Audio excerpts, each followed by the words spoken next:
Buongiorno, hello, namaste. Buongiorno, hello, namaste. Oh well, you say it. Here we are on Freaky Friday. Got your brews? I've got my brew. Look, not spicy. Yeah, still blooming hot. Got to be careful. Don't want to burn my lips, mate. Don't want to burn my lips. Yeah, it's been a bit hot today. Yes, it has. It's been a little bit hot today. But here we are, 7 o'clock, Freaky Friday. You voted. Yes, you did. You voted. And what did you vote for? Assassin. Oh, yeah. So it's all good. It's no worry, Slim. Don't worry, Slim. It's all good. I'll put the link up when you're ready, Slim, because you didn't email me. Email it to you. I literally emailed Jake about 10 minutes ago because I forgot.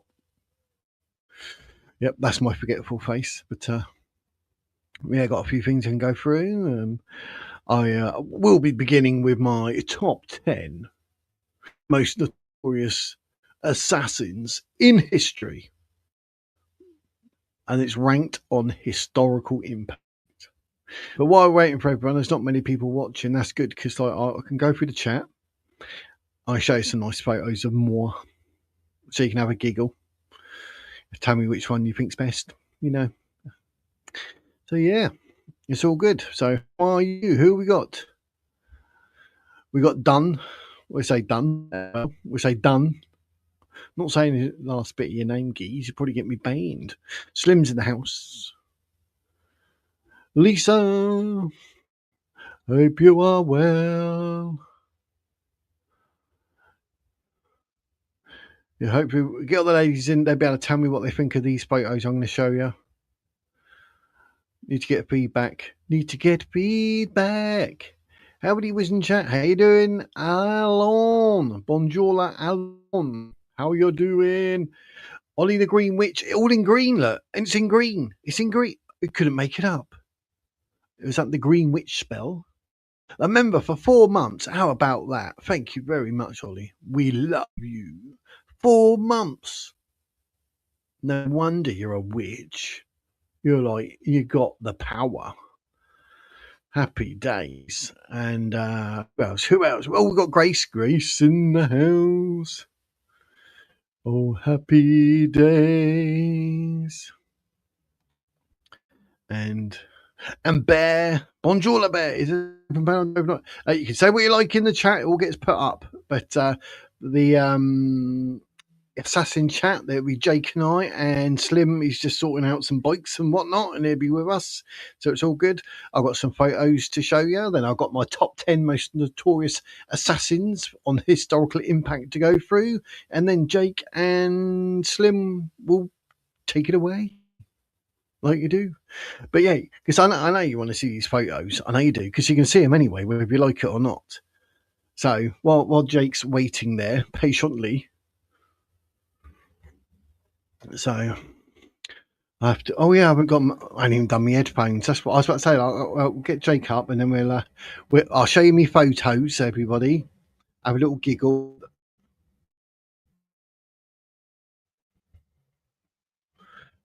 What I did notice today, I was just sorting out my plugs. I wanted to unplug the lights to do it, and all my plugs and that, I got silver on them, and that's where I was doing that silver spray can over there.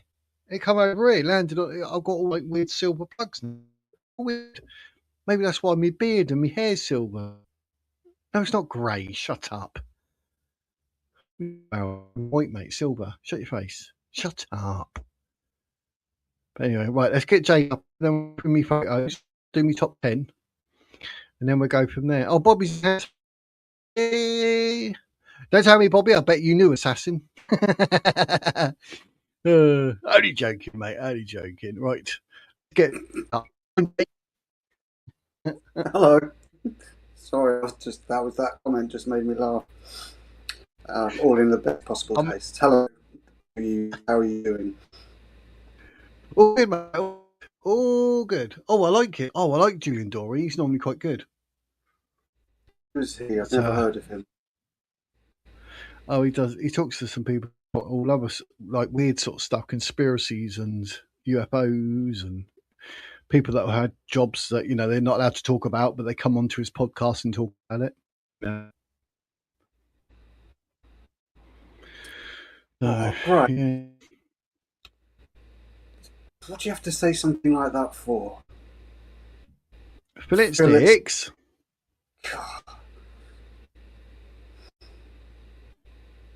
wish I'd had a fillet steak Yeah. for mine. Instead, I had crumbs that I licked up off the kitchen floor because it's all I've got in the house. Oh, I was too hot.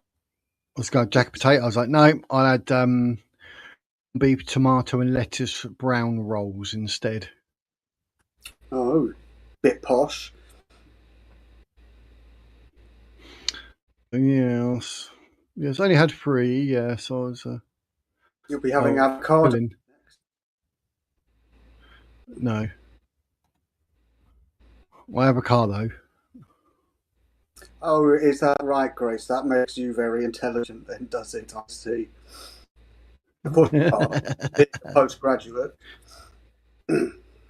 Yeah, classic. It's a classic. I've never heard of him. But There's but one I really what is his name now? McCormack. I don't like him.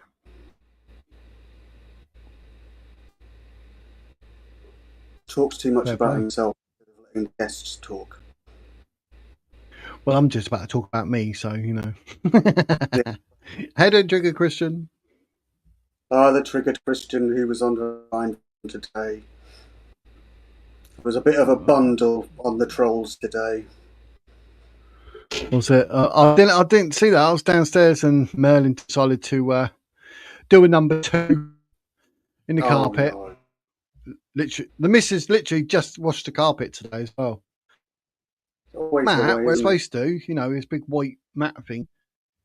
He thought I'd do seconds over there. I was like, Merlin, what are you doing, mate? So he Yeah. was running around the lounge.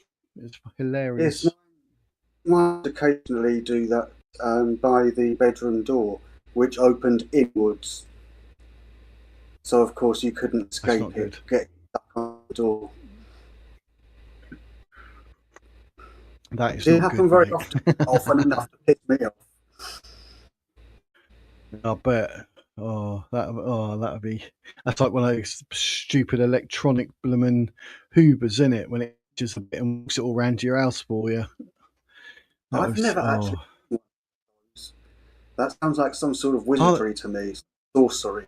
there's a video of it, like one of the round ones, and it's gone all round, and it's taking it with it, and it's smeared all over the thing. It's coming from work, and it's like, ugh. Says you're right for being lazy. Just get the Hoover and Hoover, isn't it? It's so Yeah. stupid. Yes. but but anyway, we'll to see some photos of the Wiz. Let's see some photos. This is what I've been up to today because past. I hope I they're think when I blue. pressed it, I think no, they're not. Right. Just I checking. think they go up over us, so it'll Just hide us. I check. think. You never know. But yeah. So you have to tell me what suit looks the best as well. You know what I'm All saying? right. But right, let's put the first one up, shall we? There we Oh, go. well, look at this dapper gentleman. Who's this? Definitely not Is me. it Abraham Lincoln? You could almost be for E. Lee with that look there. If you put a military uniform on him, trimmed the beard a bit, definitely have a Robert E. Lee look about him.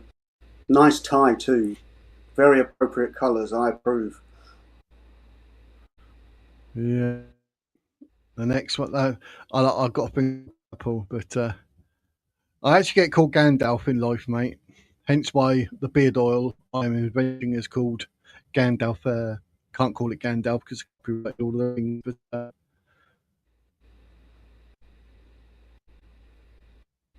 Oh, the white assassin suit, isn't. sir. Watch out.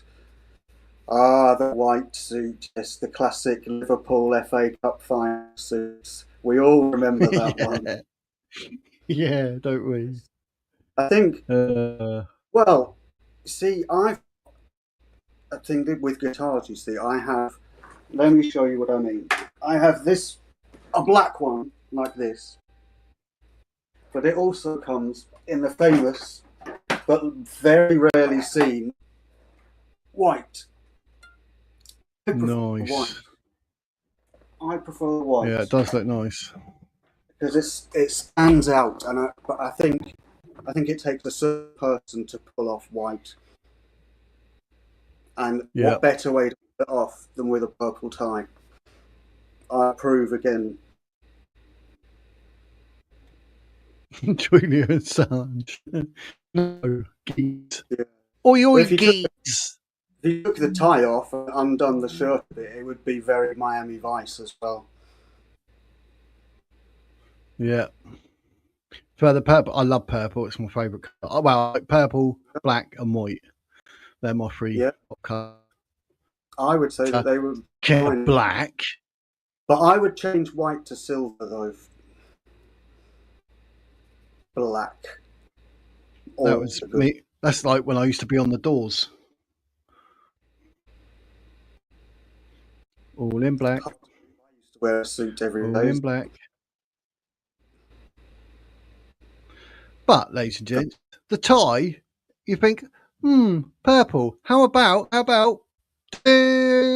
in Oh, gold? gold. Ooh, Oh, I think the gold is better there. Bit more of a contrast. definitely. Yeah, definitely. I did like that. That's one of my Shame you faves, can't that get one. gold trim on the collar. Uh, I say, when it's all like that, you think, why would I do that? Because then I could do this. Oh wow.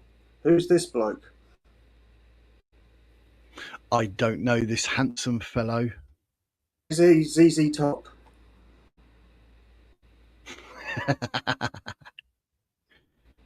But it's the same as that's in here. Oh, very nice. I wonder what you've been doing today. I want the geese. But yeah, I do like the purple with the like Yeah. just saying. I got my thing for purple, so it's easy top. Magneto look.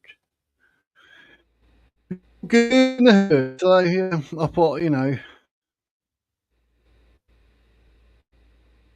tick see, on the Nelly corner. got the right idea. Like I was thinking, you need to have a gold trim, and then you could have those little metal tips on the collar in gold as well, like those country and western. Yeah, I was gonna say that's where it goes there, and that's really like very British, is it? I But don't know. There's tradition of country music in some areas. I don't like it myself. but yes, that's what I've been doing today. Well, very classy. So yes, it's got to be done, isn't it?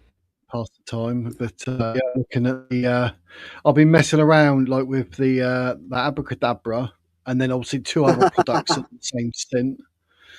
So it's been a Sorry. nightmare. So abracadabra whiz, abracadabra mist. Ooh. Yeah, you need a cravat, boy. I was laughing at that from Yes, Patrick.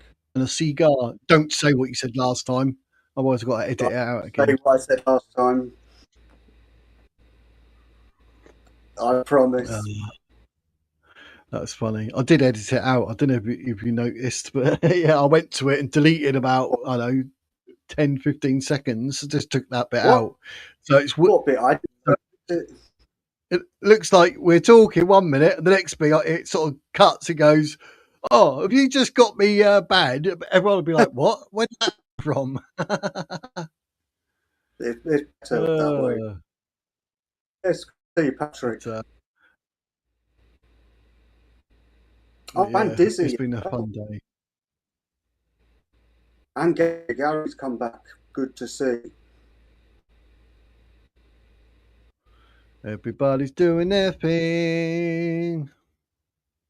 Just clicking on all the names. I haven't missed Lurking anyone in the out. shadows is a Scottish assassin. Yeah, I've got to put the link up. Is he back? Is he back? Is he back? He's Well, wait. lurking I'll put. with Yeah, because blowpipe. we're talking about assassins. It's going to be Jake, Slim, and I.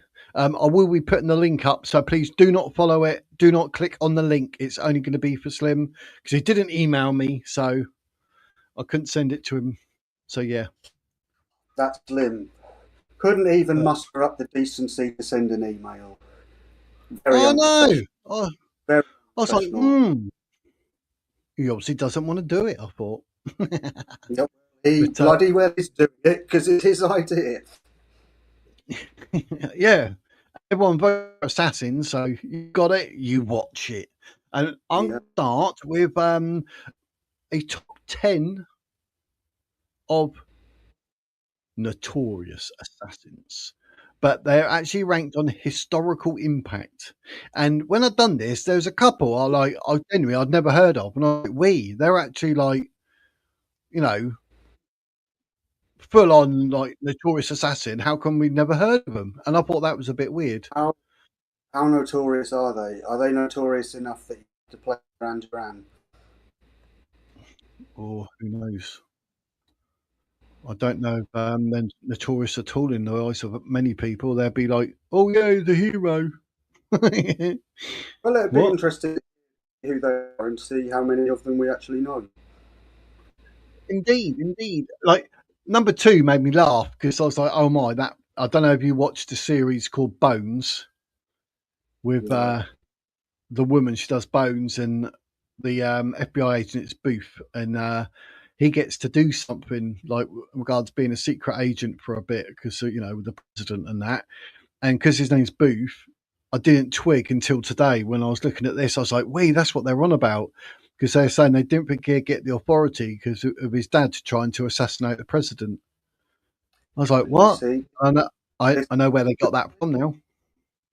this is the great thing about learning that you can cut traces of things from various different sources, and if you do exactly what just happened to you, you think, "Oh, I know what that's from," and it's great when that happens, and you can make that connection. Because Yep. a lot of things Oh, you can enjoy, but if you understand more about the context, for example, that might then improve your understanding of it as a whole, which then is a much better thing. yep. But for 12 seasons, the last one was just crap, considering it had been 12 seasons long. Do you know what I mean? It was a bit like, oh. The last one is always shit, isn't it? I know. I was so disappointed. I was like, well, I thought it'd be a bit more oomph than that. And she apparently wrote books, so you think there'd be millionaires 80 times over, but apparently not. Yeah. There is one though that I would say had the perfect ending, which was Better Call Saul. I thought the ending for that was fantastic because it didn't resolve in a happy way like you thought it would. It had Oh. it had the ending that you knew was the only ending that you could ever. But I thought that series was a masterpiece myself. What was it called, sorry? Better Call Saul. Oh, I've heard of it, but I haven't seen it, so. Yeah, it's related to Breaking Bad, but I thought it was much better than Breaking Bad. Oh, I didn't watch all that. I got bored of that in the end. Yeah, you won't It's a lot like Better for me to Call keep. Saul. It's a very slow pace. Oh, is it? So, I Yeah, mean, it's interesting. I can stay interested, funny enough, but sometimes I'm just like, what the? Yeah, I fall asleep. yeah, I know exactly what you mean. Yeah, But Grace, I agree. The ending of Lost was a travesty. And I didn't even bother watching the last series of Game of Thrones as I heard it was so shite. I just thought I'll leave it where it is then.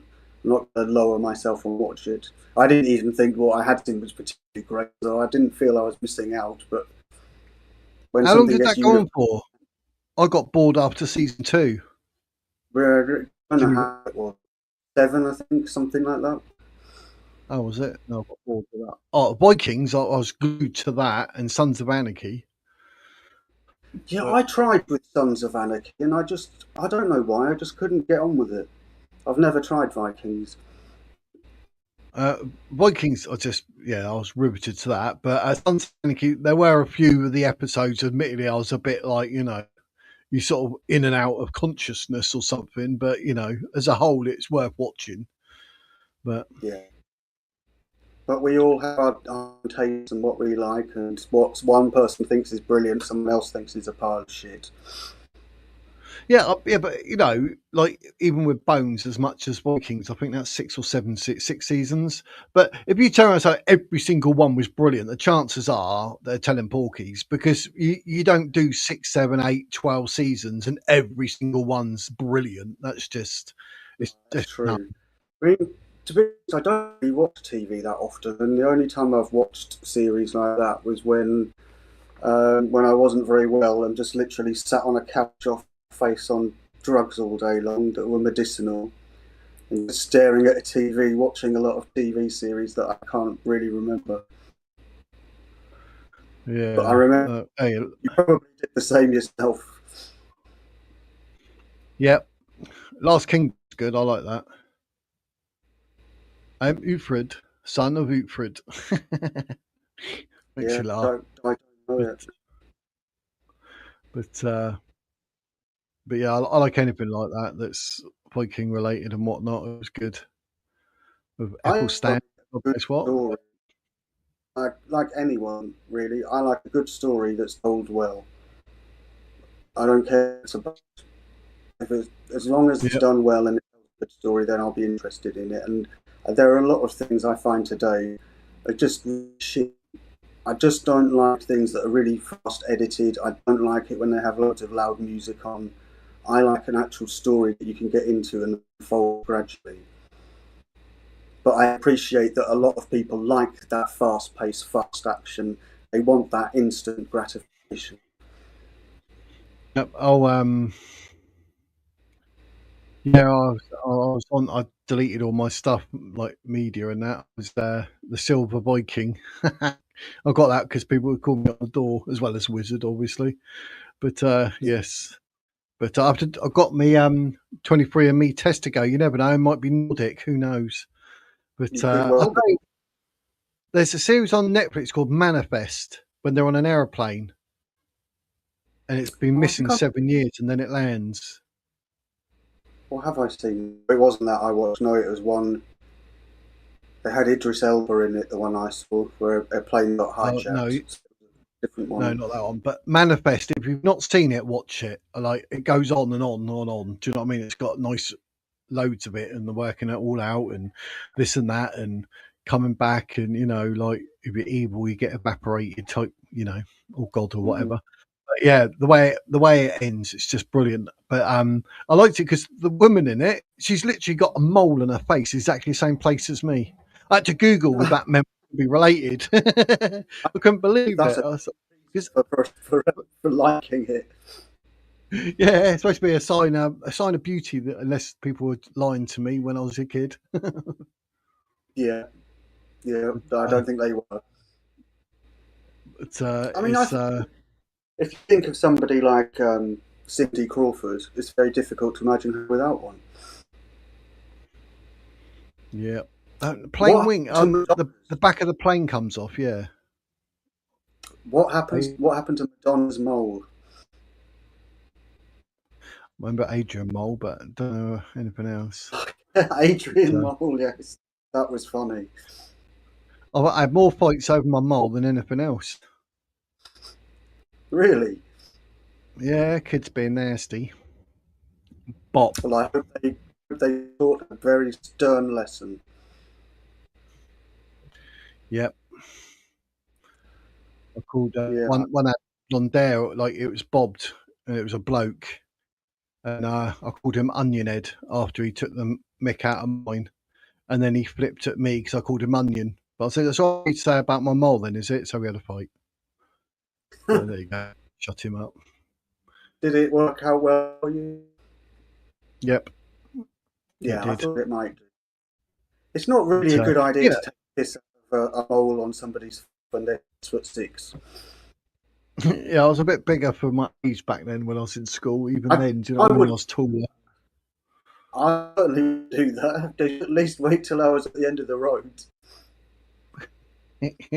That's what people do when I was on the door. They get to the end of the road, then they go, "See you, I'll beat you up." I'll have you. I will come down here with Yeah. my mates. They're like, "Oh, have I had my trainers on, mate?" Yeah, What, if your your trainers mates make you a weren't better here, fighter? you didn't have your mates here. I'd have you right now. I would. Yeah, it's Mm. exactly it. Oh, it's the good old days. But yeah, that manifest was good. There's a few things I've seen lately that have been quite good, but a few things I've tried to watch that are just rubbish. Yeah, So that's the yeah, thing, isn't it? I have trouble getting stuck with something. It has to grip me at the beginning, or I'm not going to be interested in it. yeah, that's basically it. That is it. Jake needs to start a Bob Ross style channel. Bob Ross, Ross, member who's for that? 6 months. Cheers, Pat. Love you, man. Love you, man. I've got all my Never stuff heard of here. How dare it? I want to be Bob Ross, not him. who is Bob Ross. uh,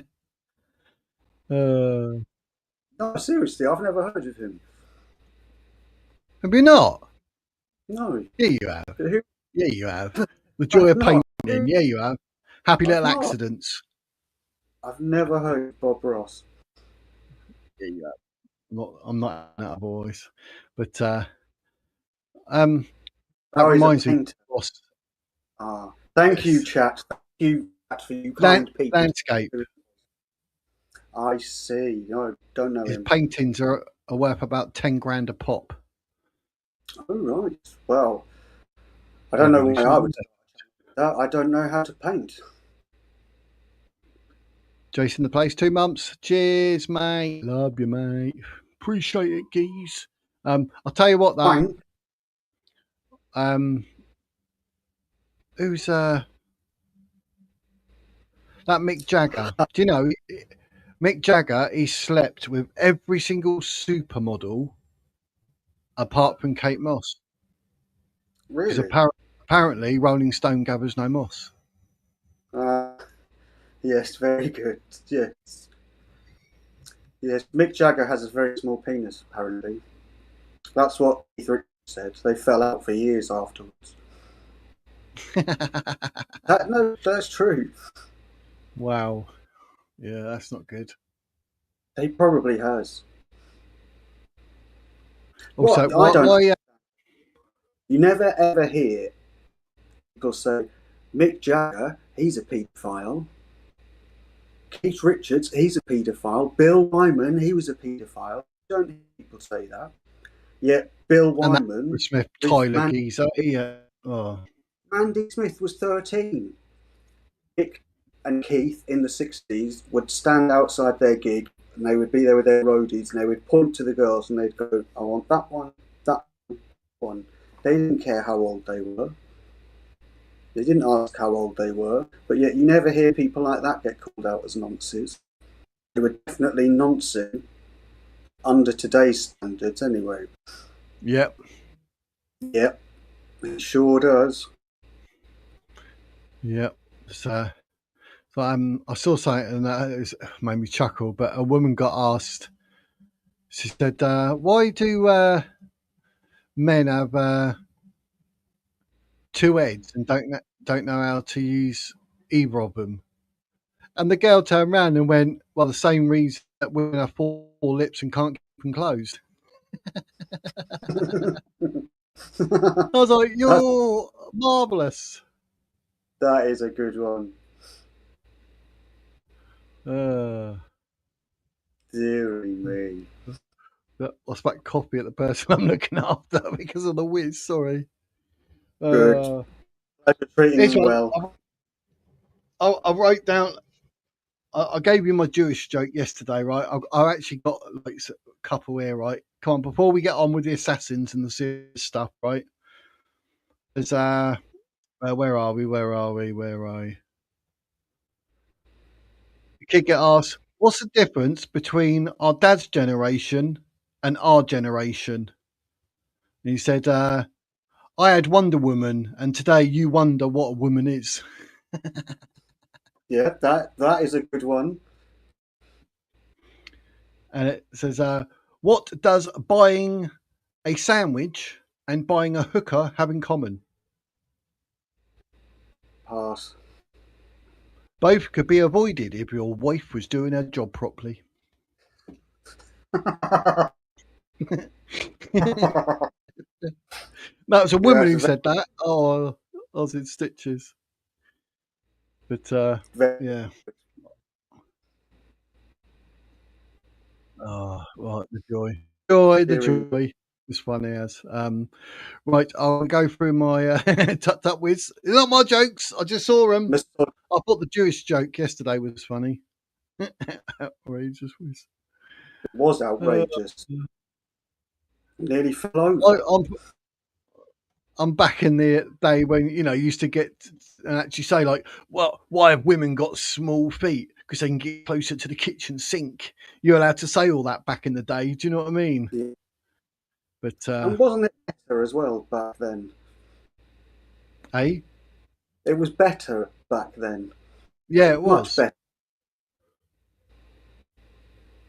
So I used to have a job on playgrounds and that. I used to have to fix a roundabout, but I quit. Like I was going around in circles.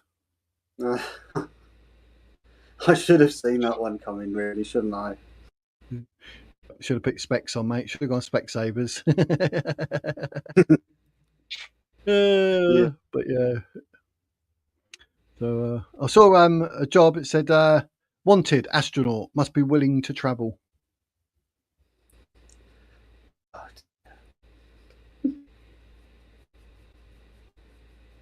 I still don't think you can ever beat though the advert that I saw in the free ads that said the mirror for sale unused. How can you prove that that was unused? How can you prove you never looked in it? I thought that was a work of genius, that advert. I thought it'd be perfect for the person who wants to take some time to reflect.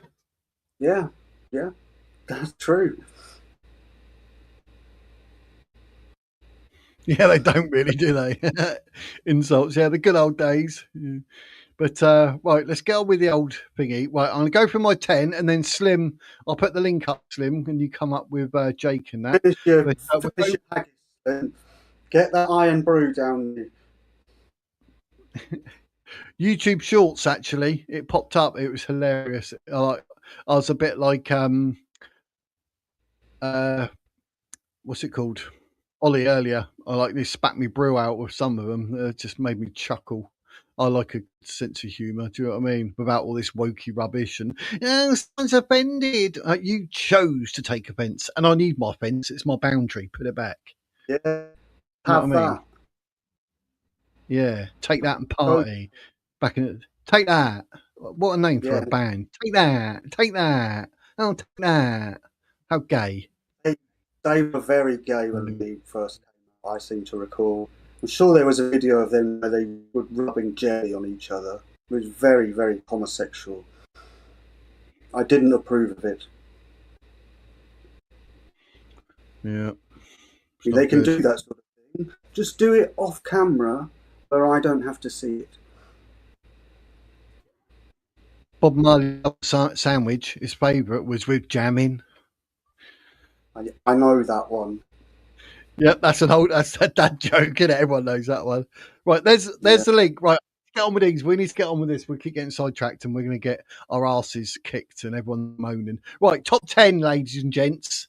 I don't know Top if you 10. heard of them all, but I literally, I put it so it's just the name and basically what they've done. So I'm not going to go into detail. I'll just go through them all and just, if you recognise any of them, good for you, really. Good for you. And then obviously we're just discuss however Jake and Slim and I discuss. But anyway, right.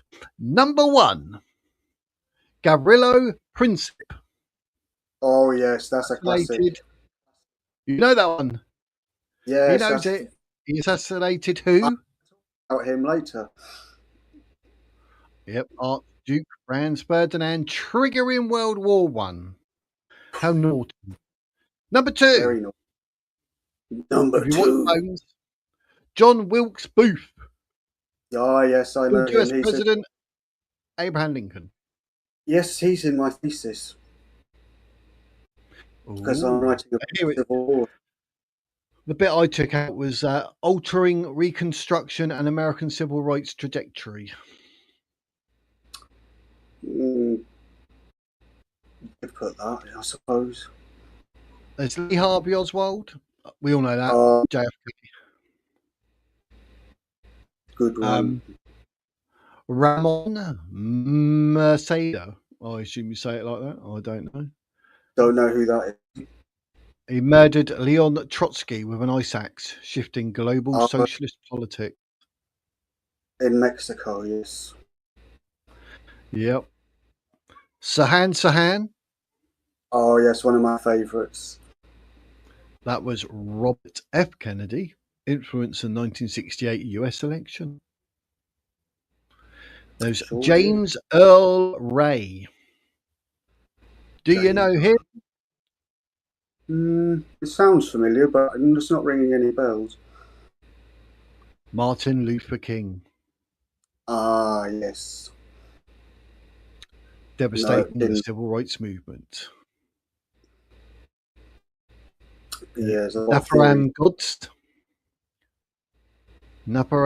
Godz. Anybody know? Is that sounds like a Sikh name or something like that?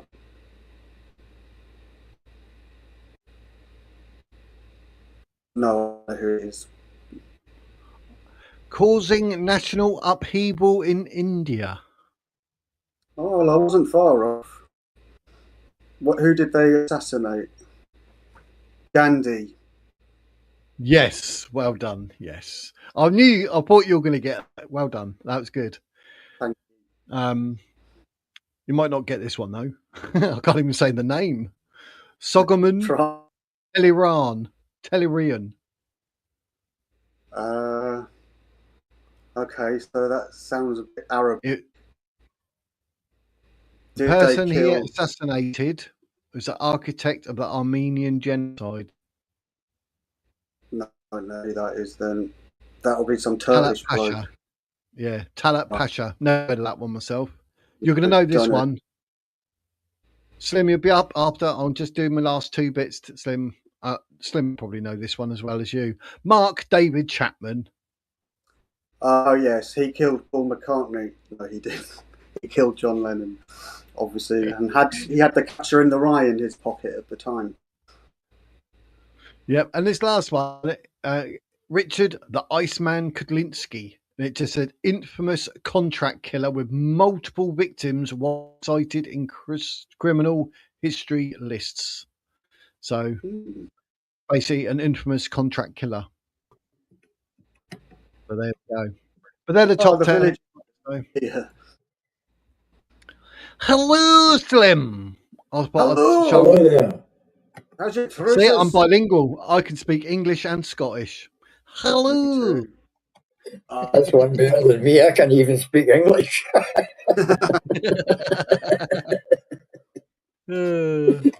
are you today?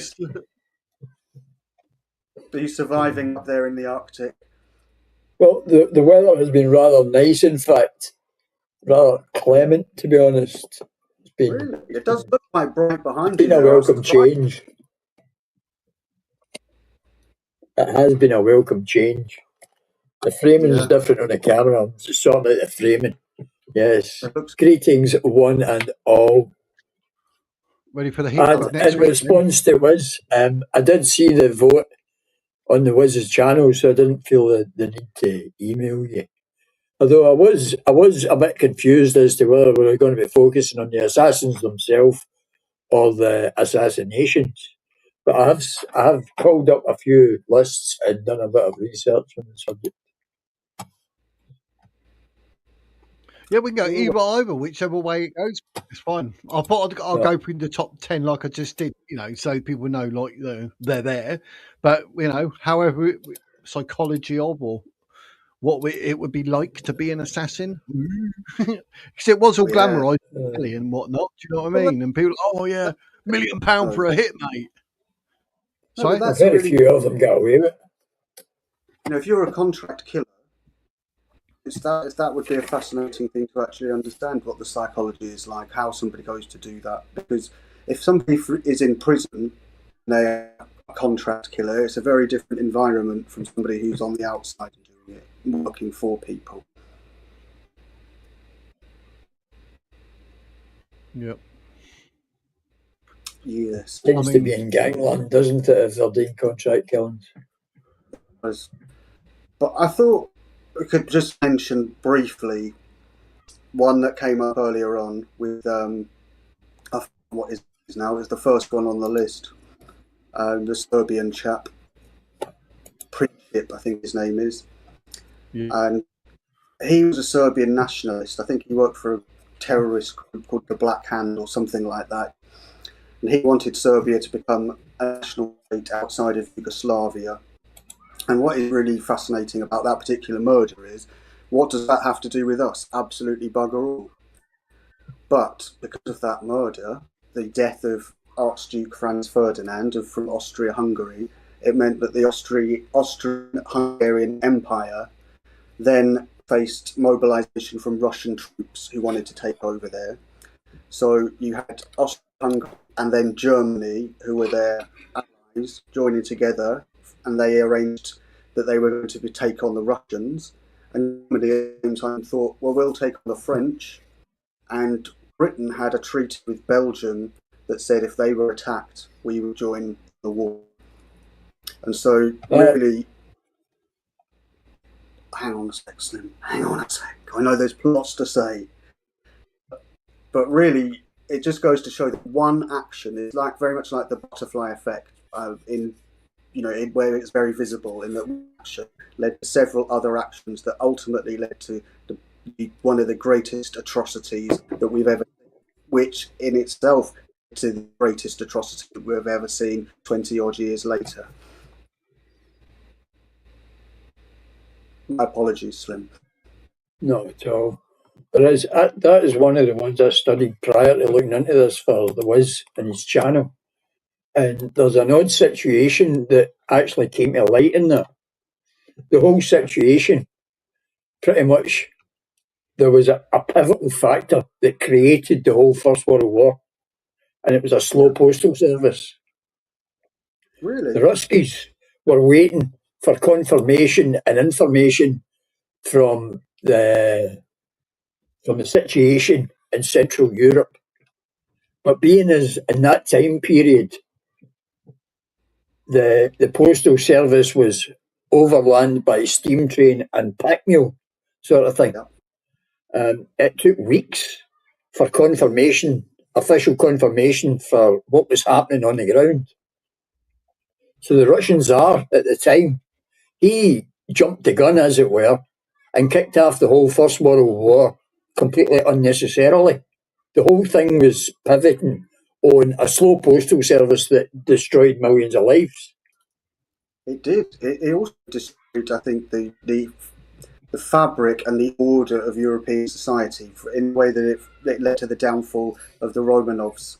It led to the downfall of the Austria-Hungarian Empire. And the rise of the communists. Yeah, exactly. It led to the downfall of the state of Prussia, which has never existed since. So there were entire nations disappeared all because of one action, and I think that's really fascinating. For me, I don't think that we should have gotten involved in it at all. I don't think that we needed to. I don't think that we were obliged to, and I think that we should have stayed out of it. And if we had, then I think that we would be in a very different position today than we're currently in, because that war led in many, many ways to where we currently are. Absolutely. But it did, as I said, come to light when I was investigating some other bits and pieces, right? And it did become apparent, even though I kind of cross-referenced it and looked through it, that it was always one of the big questions, and it's something that showed up in film. A lot of people, even in the trenches, asking, why are we here? Very few people on the front lines or anywhere else in the First World War knew why they were fighting. No, that's and true. the whole thing was due to a slow postal service. Yeah, It seems yeah. ridiculous, but it is the case. No, I'm not surprised at all by that because it makes perfect sense because they didn't have the infrastructure and the communication technology that we have today. And it led to lots of errors on battlefields, for example, where people could get the battle orders across quickly enough and all that sort of thing. So that doesn't surprise me in the slightest that happened. But I really do think that it is arguably the most monumental event in human history to date because of the impact it has had on world politics. I think so as well. That's why it comes up as in the top 10 of every list that you can find. Yeah. And we very much are living in the consequences of it now. Oh, absolutely. And as I said, Because including the rise of the Communist Party and the communism that we see around us right now. we're fed very much into the Cold War and most of the 20th century, really. And it's now in that post environment we have completely lost our way because we've got rid of all of those older traditions. We've even got rid of the old enemy in communism and still haven't found to replace it with because all of the ties, all of the social anchors have been cast aside. Kings, queens. I don't think we've got rid of the communists any more than we get rid of the Romans. They've both done the same thing. They ducked under the radar and became something else. Yeah, I would go with that. Actually, that's what I was saying yesterday. In a way, I think that the Soviets were responsible for a lot of the things that we are experiencing today through their underhand tactics and entryism and all that sort of thing. Because it's exactly their. I'm not so sure that it is actually the Soviets. No, the Soviets might have been a big part of it at one time, but the players in the game, they've passed the baton to the universities that they infiltrated and all the rest of it now.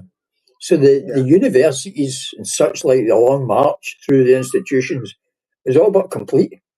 They're in the seat of government. They're in every social and sort of government position now, including we had one running the country until a very short time ago in Starmer. He was one of them. He was one of them. He went to communist countries to get some training and indoctrination, such like. So, although the Soviets themselves were a major part of it, they've kind of handed it over and said, "No, that isn't working." Yeah. Right? And I remember the day in Red Square where the Russian officer was emptying the machine guns that the soldiers were throwing at him. I almost cried that day. I thought it was going to be a brave new world, to quote Aldous Huxley. I didn't think it was going to turn into what it did. I was sitting watching the news live for Red Square when officers were arguing with their senior about their pay that they hadn't got for the third month in a row. And then literally throwing their guns at the high-ranking officer who emptied them on the ground. He emptied and ejected all the bullets at them, dropped them, and then he walked away. And I thought it was going to be a better world. Yeah. I don't remember that. When was that? Was that 89, 90? That sort of time? Yeah. It was just before they marched into the Kremlin and started wrecking the place. It was literally that day. So was this that whole thing fell apart because the soldiers weren't getting paid. That was the end of it. And was that Yeltsin or Gorbachev that got overthrown? You know, I can't even remember. It doesn't. Not that it really matters, but it's the fact that getting paid is the important part because it shows the degradation of the Soviet Union. But you're absolutely right. They will have started. They planted the seeds of this sort of thing, and then it gets passed on to a different custodian through each successive generation. That's for sure. Its current manifestation is the institutional capture. Well, they set it off as a mimetic virus, and it carries on its own long after they've stopped pushing it. So, if an assassination could destabilise the European monarchy, could an assassination today have the same effect on the woke left? Well, no, because a single assassination such as Charlie Kirk now, the whole thing has changed with social media and the communication. Where the communication needn't necessarily be true, but it can hit a million faces in a heartbeat. Mm. They can spread a lie far faster than you can spread the truth. Yeah, yeah. And I didn't believe Charlie Kirk when I saw it. I thought, no, that's bullshit. Well, I seen it live, and I wasn't sure what was happening. I knew he'd been hit, but it was from too far away to see that he'd actually been blown to bits, sort of thing. Horrible. But no, the institutions, because of communications and such like, they're decentralised. So even if you did pop off someone, and someone falls, it makes very little difference, especially in countries like ours, where the decentralisation means that somebody in Whitehall is just going to pull out a rubber stamp and hit another sheet of paper and shout next. Yeah. Well, that's the thing, isn't it? Why the problem? And that's, I think, a lot of people don't understand the scale of that problem and how it's not the case that you could just took one head out. That's not enough. It's like a hydra, and it's got many heads, and they'll just grow back again. The whole lot happened. It is, in fact, the whole system. You need to. It's not a case of assassinating a single person.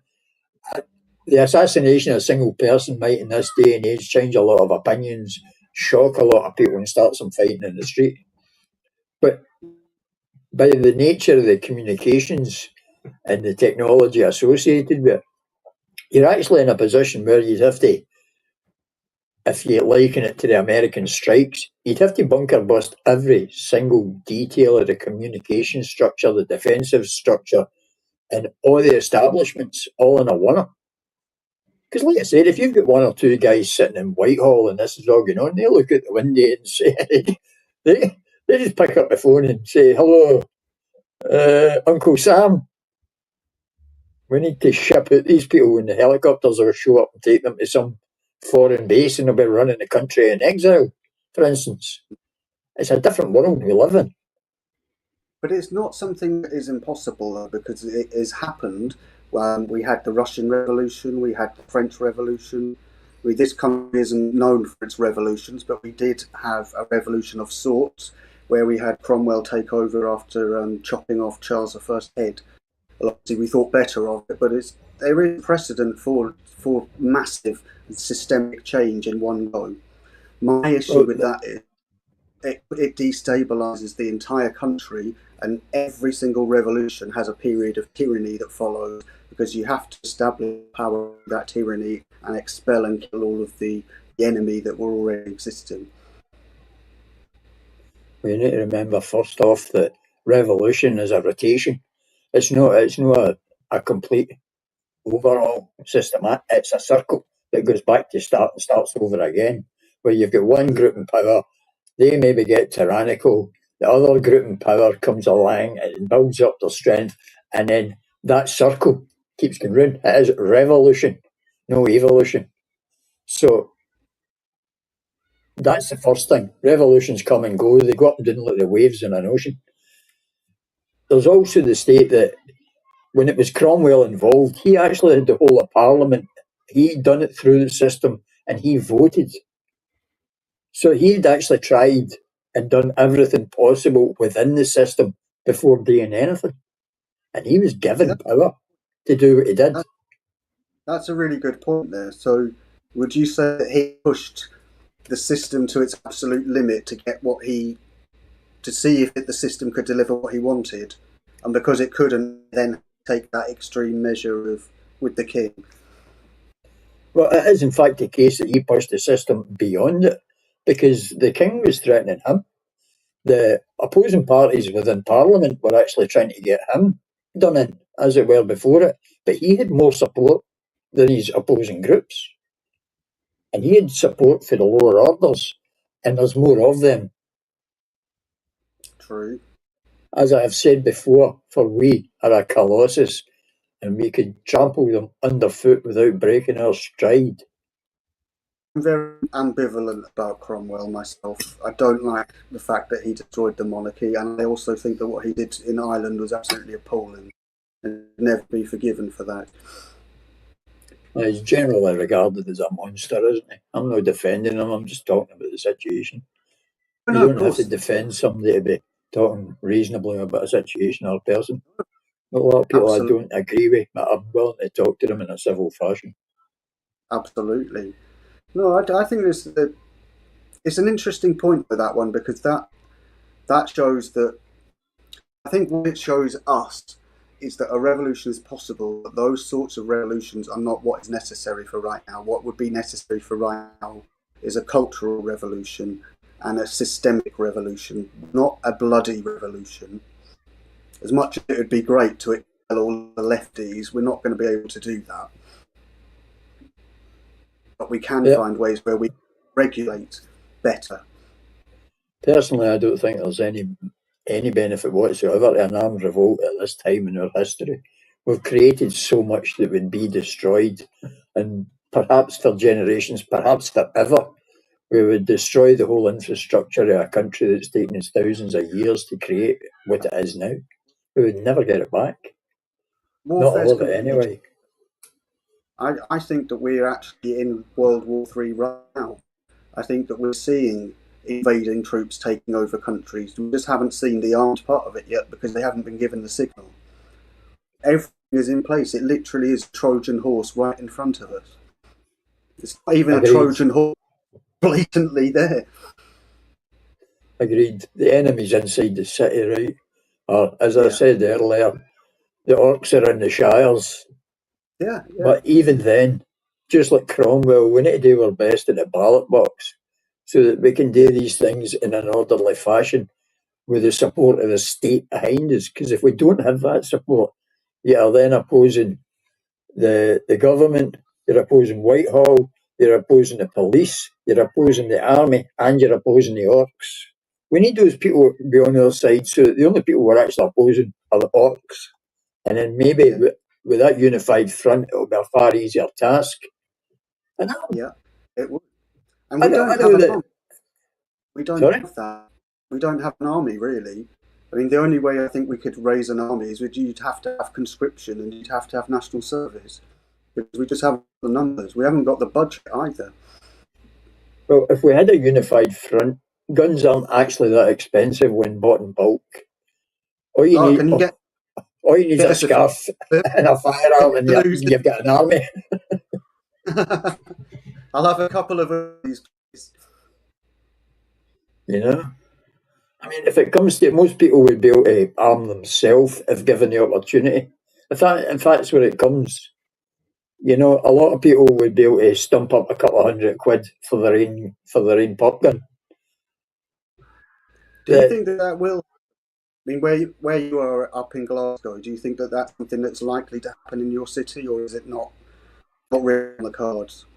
Well, sadly in Scotland with the SNP, who remember the Scottish National Party were in fact on side with the National Socialists at one time, not that long ago, only a lifetime ago. They are the most left-wing socialist communistic group in the whole of the UK. The left wing, although they're not aware that they are. This is the bait and switch. The bait and switch. They dangle nationalism in front of people that think they're nationalists. They're not aware that they're communists. They don't know that. You've got a population of people that consider themselves to be proud nationalists for Scottish nationalists, whereas what they are Scottish socialists, national socialists, and that's a dangerous mix-up. Is that more likely in Scotland, do you think, to end up in armed conflict than the migration problem? Well, I think it actually makes it less likely here, because what with the socialists controlling the narrative, so many people are mushrooms. You know where it is about mushrooms. They're kept in the dark and fed in shit. They don't know anything. They don't know what's going on. No, that's true. Because it's very different here, because I don't have the migration problem here. We have the Greens who are in power, which I absolutely hate. But it's not the Greens, it's not the anarchy leftist types. This is the do-gooder tree hugger type Greens that we have here, who are just as bad, and I want them out. But it's not likely here that we would have an armed conflict, whereas I think in the city, that is where the tinderbox areas are. Well, the flashpoints tend to come around the ghettos, don't they? Yeah, and you might find in the near future that move from what we've got at the moment of civil disobedience to we'll actually be having political assassination. And I mean in the way that they had in Northern Ireland, where you would have people like people getting taken off the streets and just taken away and murdered just because of their belief system. And the likes of Louis Mountbatten, who was killed apparently for his sexual proclivities, I was told at one point. Yes, I've heard that one. He was blown up, wasn't he, by the IRA? Well, the Irish Republicans weren't keen on kiddie fiddlers. No, he was a massive pervert. And that is apparently the reason that his boat caught fire. Yeah, suffered a deflagration, in fact. It's also rumoured that Ted Heath was as well, but I've not seen anything official about it. But the rumours are that Ted Smith. Cyril Smith, yeah. But Heath used to take people. Full of these people. Disgusting. Absolutely disgusting. Let's see where I'm going with this, because I was going to ask next. Is Anne Widdecombe the start of this political assassination culture that we're going to see now? Well, I consider Anne Widdecombe's death to be an assassination. And sadly, a lot of these left-wingers are deranged by the propaganda and the smear and the spin. You're far less likely to get a level head in the left because of it. And because of their believed moral superiority. They believe they're right, and they believe they're in the right. So what makes you refer to this incident as an assassination? What qualifies it as an assassination for you? Well, if you are targeted, selected, and then tracked down and killed as an individual, that by its nature makes it an assassination. It's like there was also, and it was something I was going to ask, I didn't get a chance, about a subcategory of assassinations, which is executions. They are no less assassinations than any other class. It just means that the state's behind it. So when does an assassination become an execution? The only difference is they sneak up on you in an assassination, and in an execution, they bring you to your place of death.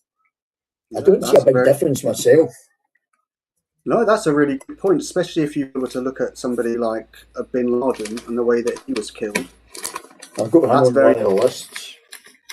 Yeah, he's very much one that you could say was an assassination or an execution or both.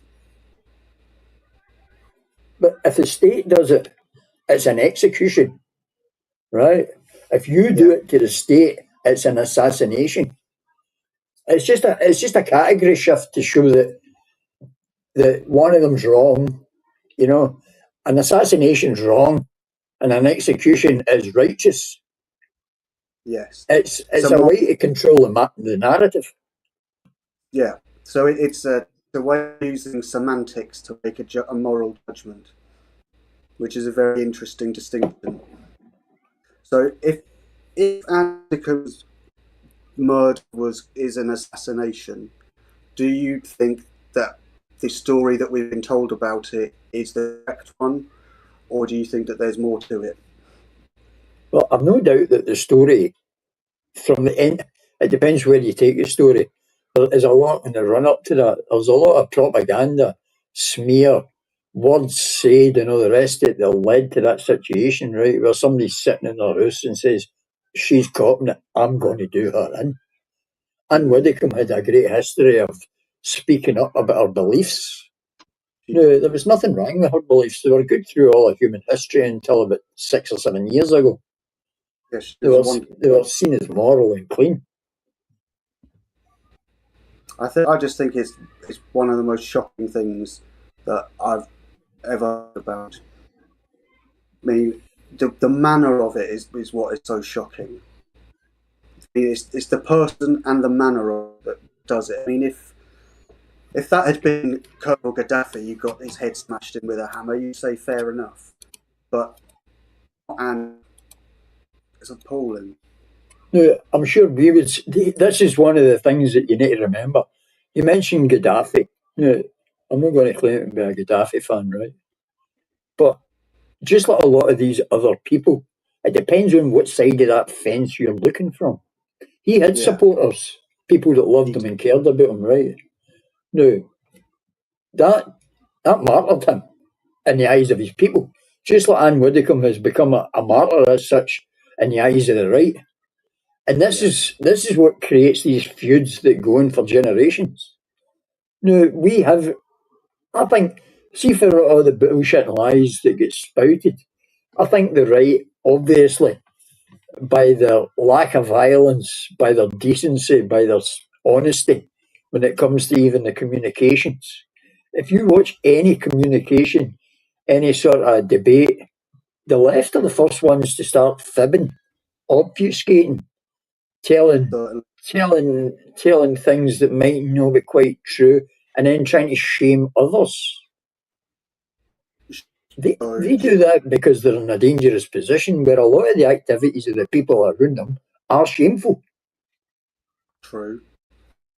Should governments be allowed to conduct assassinations? I'm not sure that there's a definitive answer to that in my own mind. No, Well, if you're talking about Ubu Kanubu, Mr. Ruda Cabana, yeah, you could put it to a vote, and I think most of the population would say smash his head in. Right? But I'm not sure that makes it morally right. Yeah, I mean, it's more like hypothetically, somebody could have taken out Hitler in 1938. Should the country have done it? Or an equivalent example of a political figure like that?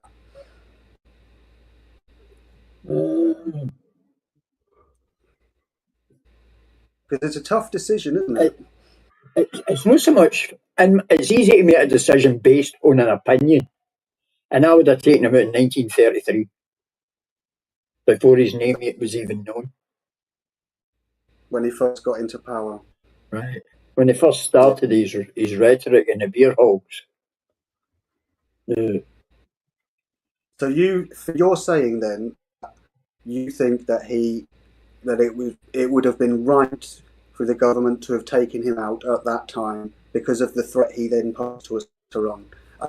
As a means of securing our national security, that would be a justified hit. No. What I'm saying is, now, historically, looking back nearly 90 years now, right? Or almost 100 years now, in fact. I can say now, with the benefit of hindsight, that I personally think that if someone had accidentally stabbed him in the neck with a bayonet at one of his beer hall talks, it would have been a benefit to mankind. But I don't think it would have been right for a government to do it at that. If they had put that in front of me and I was a part of the government and they says to me, do you want Mr. Adolf, the Austrian painter, should we bump him off? I would have voted no. Well, I would think it's inconceivable that there were not plans to have bumped off at that time. It was a nobody then.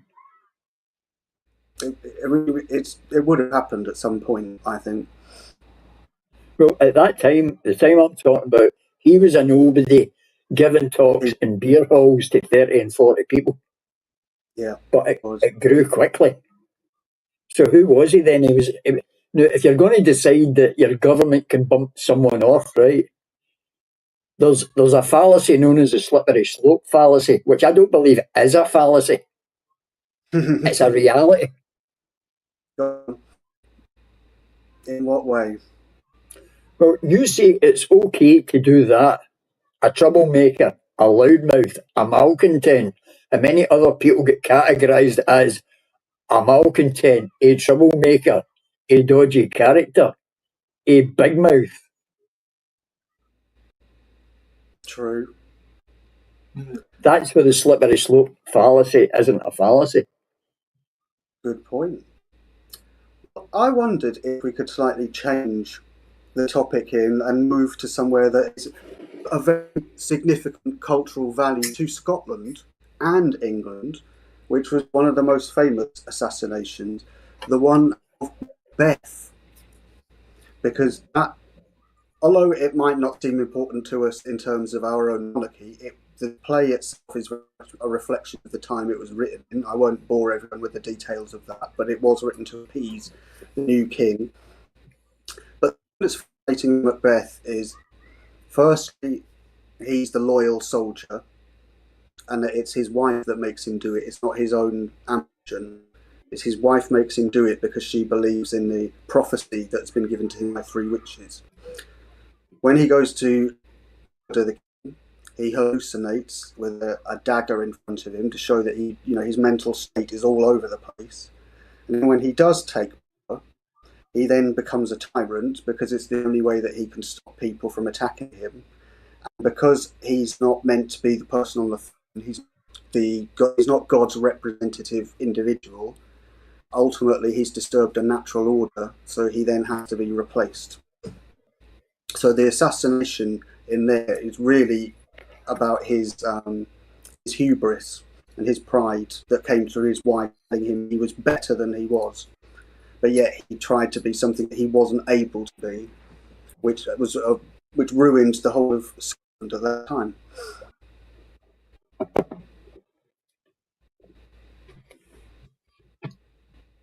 Toilet trouble, cauldron bubble. Yeah, that's the one.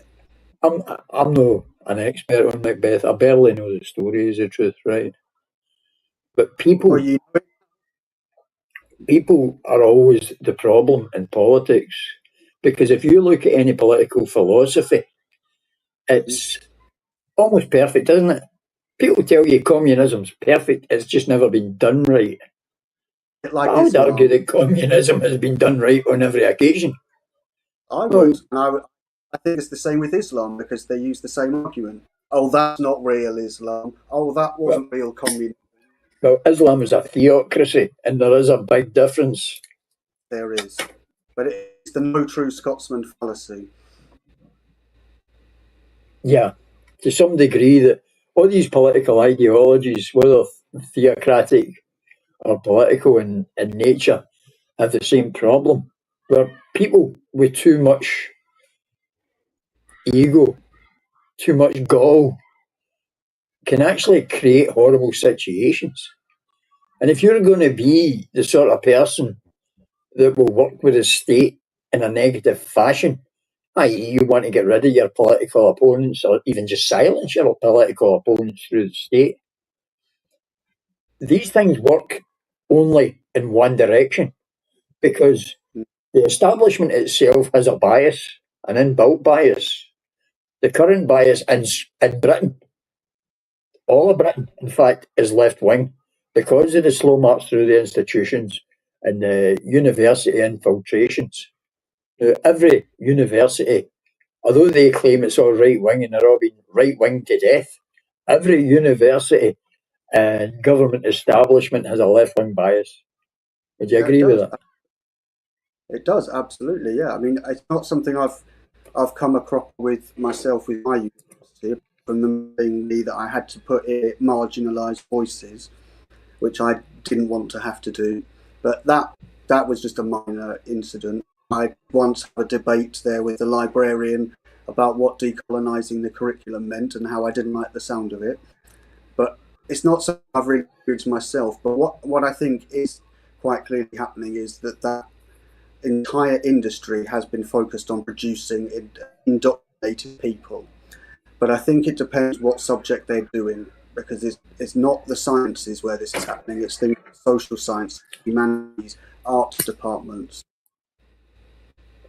Not necessarily. So if you look at the parks and recreation departments, for instance, I mean, the I can't remember the name of them, the ones that deal with the parks and such like the heritage.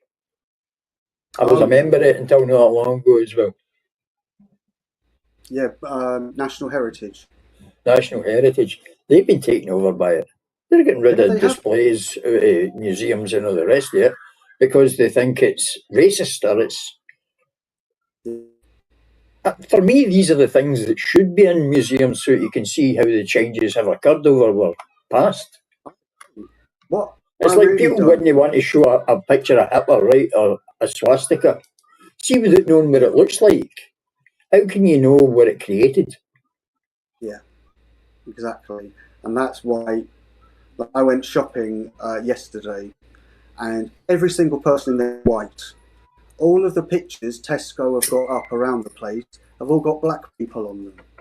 All of their advertising, all of their promotion got black people. And I thought, that's They're called the diversity. But we don't want diversity. We never asked for it. It's not a strength. In fact, the only time diversity is a strength is when it's diversity of opinion.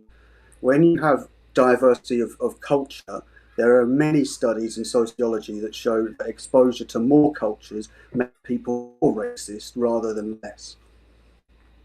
Yes. Yes, that is the case. We have now a lot of tribal influences creeping in.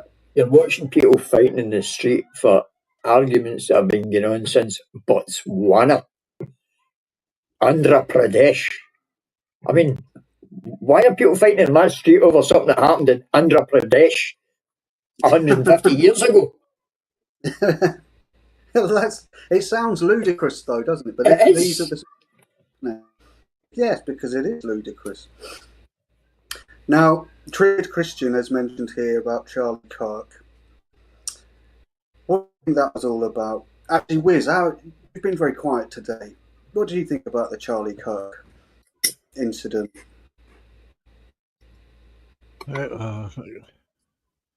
Well, basically, like, the initial thing, like, whatever, like, shock, I felt ill with, but it's everything that come after that bugged me.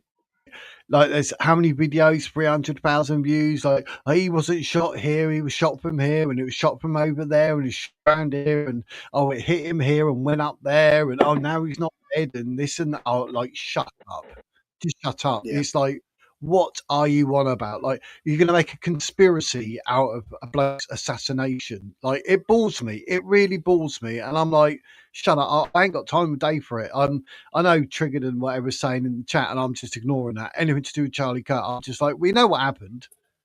Everyone know what happened. I don't want to sit there and watch somebody going, oh, I was in the SAS for like 2.6 seconds and I know absolutely everything. And this gun can't do that with this bullet. And that bullet wouldn't have done that. And that hole in his neck is way too big and way too small. And it's a wrong angle. And by the way, elephants are grey. Did you know that? And you're like, mate, where the hell are you going? That is where I stand with that. I'm not interested in it because an innocent geezer had his life shot, taken away from him. He had kids, he had a wife. Everyone wants to now start on his wife. Candace Owens now jumps in and starts giving it all that in a bag of chips. Like, just the bloke's dead. Let him just rest in peace and stop all this crap. I agree. Candace Owens has gone mental. Bats in the belfry, insane in the membrane, all of it. Yeah, she certainly has. Yep. She's made an absolute fortune out of it as well. She has. It is disgusting. But we all know that he was shot and killed. That's pretty obvious. But was it the bloke they say that it was? That's the big issue. Well, you notice that often the case that after an assassination, the spin comes along and the opposing group want to discredit it. And the fact that he was a furry with a gay, transgender, transvestite, trans something or other boyfriend. I'm going to do this again. Boyfriend. Yeah. Now, He didn't seem like a boyfriend in his interview, did he? well, I'm not sure. See, being a trans male, female, non-binary lesbian. How can you wrap all these things up and together? I mean, it makes no sense to me. I still don't know what they're talking about when they talk, and I'm absolutely serious in saying that. Yeah, they don't know what they're talking about. That's why. Because they contradict themselves over and over in the same sentence. I'm a non-binary transgender lesbian, and you look, and it's a guy. Have you seen Lee's trigonometry? And I go into the buffering phase. It might help you, or you might find it interesting. In the new trigonometry has Kelly J. Keane against Helen Weberly, the trans doctor. I've seen it advertised. Save for later. Watch later. Sorry. So yeah, I want to watch that. Sorry, that doctor is an absolute disgrace of a human. She will say anything to sell her drugs to children.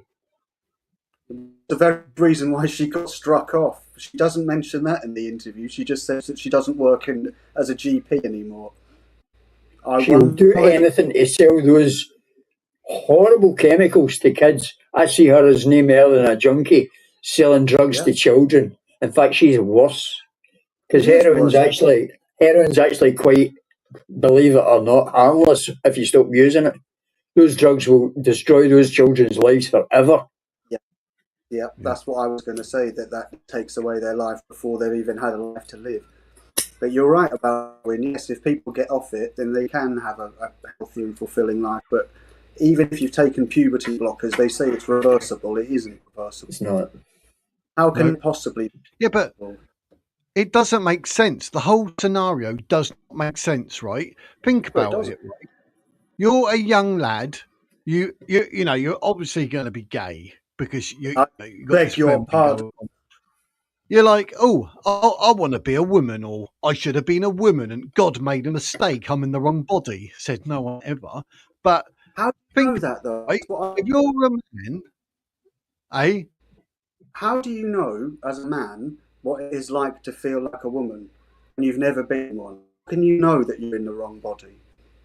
You can't. No, because it means you've been psychologically, something's happened in your life that isn't right, because you, believe it or not, are wrong. Yeah. That's why we have mental health issues. You're running around going, I'm a penguin, I'm a helicopter. Do you know what I mean? Because there's something wrong with you. You are not right. You're wrong. Yeah, exactly. You've got a mental illness if you think that the body that you're in is right. That literally is a mental illness, because you're denying the reality that is right in front of you. You're denying what biological reality is. But their problem, right? This is what I don't get. Right, so you're a gay man. Being gay means you're attracted to men. Being a lesbian, you're attracted to women. So, as a gay man, because of society and being woke, you're going to now look like a woman. Oh, look, men don't find you attractive anymore because they're attracted to men. So you're a gay man who wants to sleep with a man who's not interested in you because you now look like a woman, or you've been beta blockers and your willy is still that of a 7-year-old. Exactly. I don't get that either. And also, when they have the surgery, if they're a bloke, then you can either have one that just lets you piss standing up, or you can have one that you use as a pump. It's not exactly very realistic. It's not exactly going to be something that I'm sure most women would want to see. It's disgusting. And then even worse for a woman, where they cut your bits off, and you've essentially got a hole that's left there, a wound that you have to keep open, otherwise it will seal up. This is not something that should be doing. And if somebody wants to do it, fine. But this non-binary is bullshit. But it comes down, like, there's some sort of, I don't know what quite yet to put my finger on it. Slim, you're quite intelligent. You'll come up with something. But there's some sort of assassination of kids here. They're assassinating something. I just don't know how to word it on that, because Yes, it they are. is government sponsored and they are killing off certain things to do with kids. So there's some. I mean, is assassination the right word? Probably. It needs to be a strong, serious word, because I you're would not a say, bloody zebra. no, if you combine it with the abortion numbers, then you'd have a very good argument for saying that that was a genocide, because it's deliberate reduction of a race of people. So it would be a multiple series of assassinations, and I think that you could put that argument together for sure. It's like having a vegetarian dog. You know who's in charge?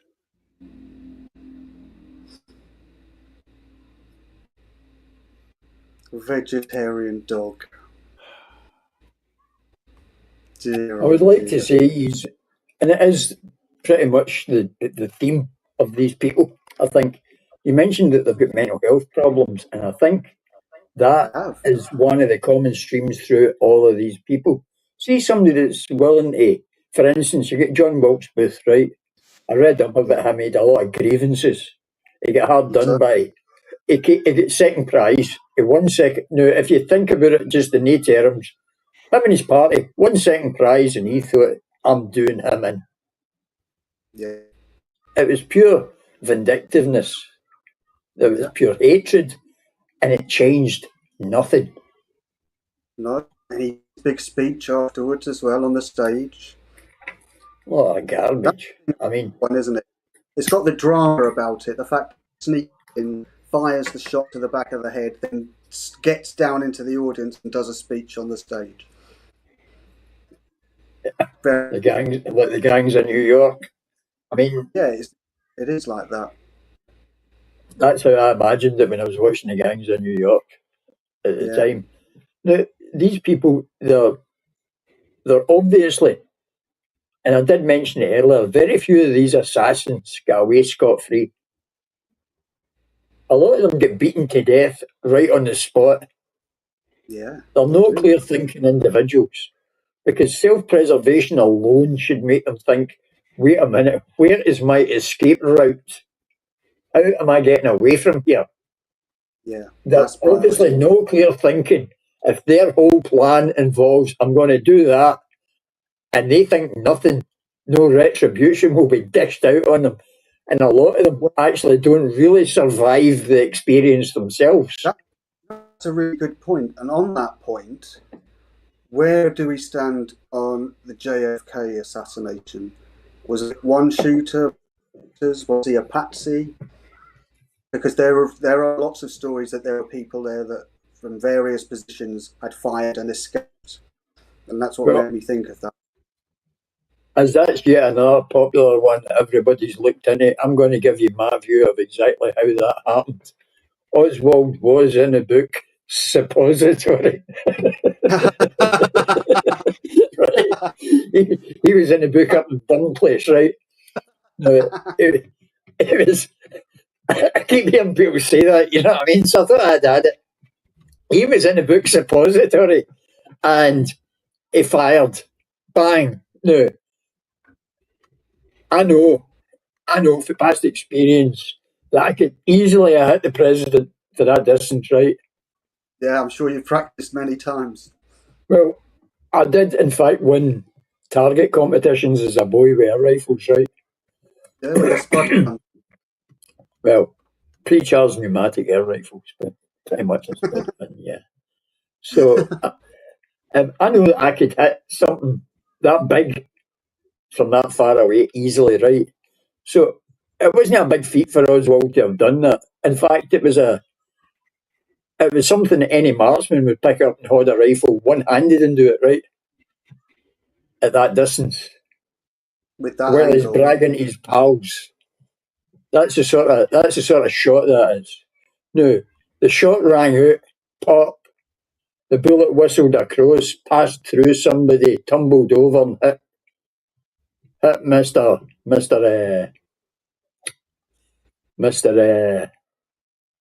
Right in the square in the back of the head, right? Yeah. Unfortunate. It was unfortunate. I can't remember the guy that got shot through. One of them, the bullet passed through somebody, right? I can't remember his name at the moment. I didn't prepare for this, you see. But see, after the shot rang out, the cavalcade started to accelerate. It did. Right. Now, there was a guy in a car with an M16 supposed to be guarding the president a couple of cars back. Mm-hmm. When the car started to accelerate, this guy lost his stability while standing in the car and almost dropped the rifle and squeezed the grip. He squeezed that grip and his rifle discharged a shot. And you think that was one of the ones that hit the president? It was the one that hit the president, which is why there was a delay. I have heard this story. And I believe that version to be the truth.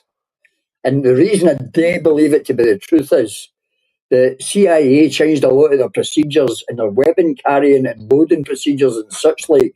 Well, they weren't allowed to carry one in the chamber. They had to have the rifle facing towards the ground. They had a big kick up about it, including the bullet that was left sitting beside the president on his stretcher. Because what about the theory that it's come from the front?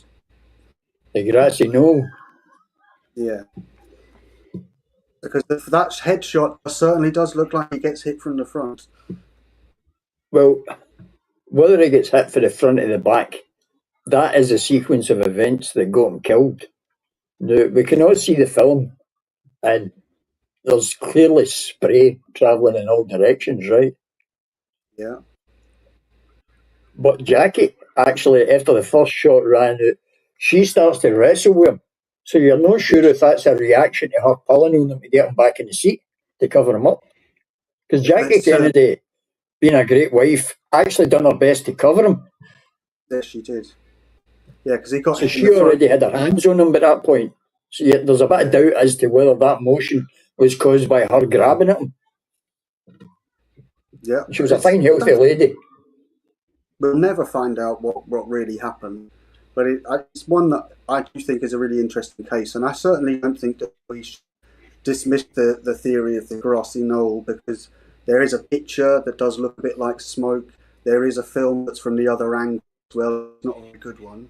There were lots of eyewitnesses who saw somebody standing in that area, and there are certainly acoustic analysis has placed some of the shots as coming from that area, and eyewitnesses have said that there were shots from that area as well, and report people said that they were Secret Service. Well, there is those shots. Just before moving on to there was a recent film found in an attic loft that was taken pretty much within the last couple of years. That is a very clear view of it. See the shots fired in an enclosed environment, and you hear it if you hear people letting off bangers. You hear the bang, and then you hear echoes. And it's one of the things that soldiers are aware of, that if they're in urban situations, that the direction of a gunshot might not be where the gun is. Because these high frequency sounds, they're very liable to echo for great distances and come back sounding like they come from a different direction. And that catches people out, including soldiers, that actually run towards a gun when they hear a echo coming off a wall. In a built-up area where all the sound waves are going to rip off everything. Then you've also got especially hard materials like brick. Yeah. Then you've got some ammunition subsonic and some supersonic, and that of course makes a difference as well. No, you're right in saying we don't know, but that is my view of it. Grace is wanting to talk about Bigfoot. Would you like to talk about Bigfoot? Absolutely. And my theory JFK had quite big feet.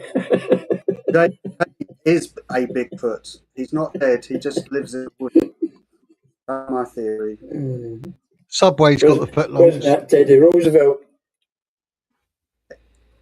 His brother's with Robert Kennedy, because Sirhan, what a great name that is, the Palestinian terrorist. was apparently a Manchurian candidate.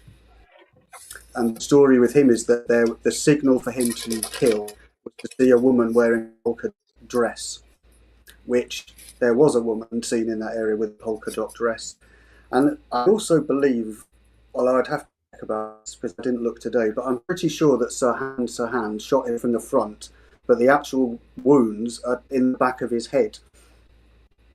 So theory is Sirhan fired, but it was actually somebody behind Kennedy put a gun behind his ear and fired. I've got a friend that is a hunter, and quite often you see no mark where the bullet has went in. Right? But see if you swivel it around and look at the back of the deer's head, for instance. Very different. Half of it is missing. But quite often, and it is the case, you will not find the entry wound because it basically slides through the skin before there's any of that fluid shock starts propagating outwards and upwards and sidewards. And there is no mark. The skin is quite resilient and springy. So especially if you're using pointed bullets, it is liable to actually slide through the skin and leave basically a pinhole. Yeah. But the other end is devastation. And of course, as well, whilst it's travelling, it could hit bone, it can hit cartilage, muscle, which will change the direction of it. So even though you might have an injury wound, say for example in the shoulder, you might expect it to come out the back of the shoulder, but it might actually come out in their leg or somewhere else. It can spin all over the place, yeah, and so do the fragments. But there's a thing, hydraulic shock they call it, where something travelling that fast, it displaces a lot of water inside you, and it knocks the water out of the way at the same speed that it's travelling through you. It effectively dissipates its energy through moving water like a dynamometer. But the water is then travelling sideways at half the speed the bullet is travelling. So it is it is the effect of expanding it outwards. Like a balloon. Sounding too graphic, you can see that precise process with Charlie Kirk when he gets shot. Right. You can see right up until the skin rips and it all flips open, right? Yeah. So that's no uncommon for to be shot in it's basically fluid being displaced from where it was. They call it a temporary shock cavity. Why do you think somebody chose to do that assassination in that particular style in that area? I mean, why didn't they sneak opportunism? You think opportunity rather than spectacle? Well, the reason he done it in that area was they knew where it was. They knew where it'd be. It's easy to organise and plan. No, I can't imagine what goes through that idiot's head, right? Sorry, mate. Sorry, Wiz. Sorry, mate. I'm on a delay here, so I spoke over you. My bad.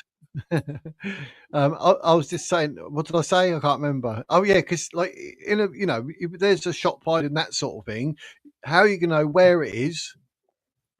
How are you going to know, like, after like weeks of investigation, who it is? It's just so it's so obvious and in everybody's eyesight there and then, like telly and everything. It's so flippin' obvious, yet who done it is so near enough impossible to find out. But for a start, these people don't tend to be very clever about it, and that's one of the common threads all the way through. That's what I said about them getting away and getting beaten to death on the spot. They don't seem to look more than 15 minutes or 5 minutes into the future.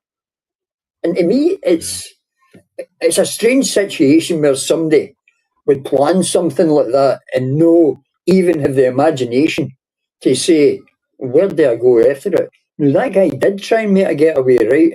Through the car park, he had transport waiting. But how in this day and age can somebody think, where are all the cameras? That camera's going to see me, that camera's going to see me.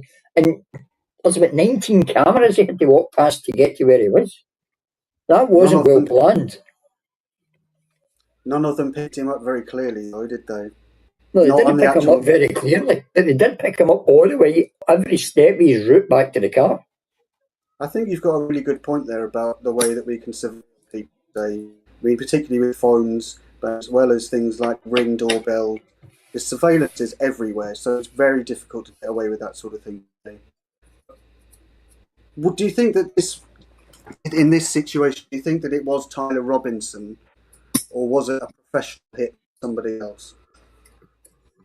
Well, people keep saying, and it's been run and run, played over and over, that, it was a shot. You'd need to be amazing to make that shot. See the rifle he had? That's an easy pot shot with that rifle. It's straight angle. It's a nice angle as well, isn't it? It's clear in the open. It was a nice, warm, clear day. It was well lit.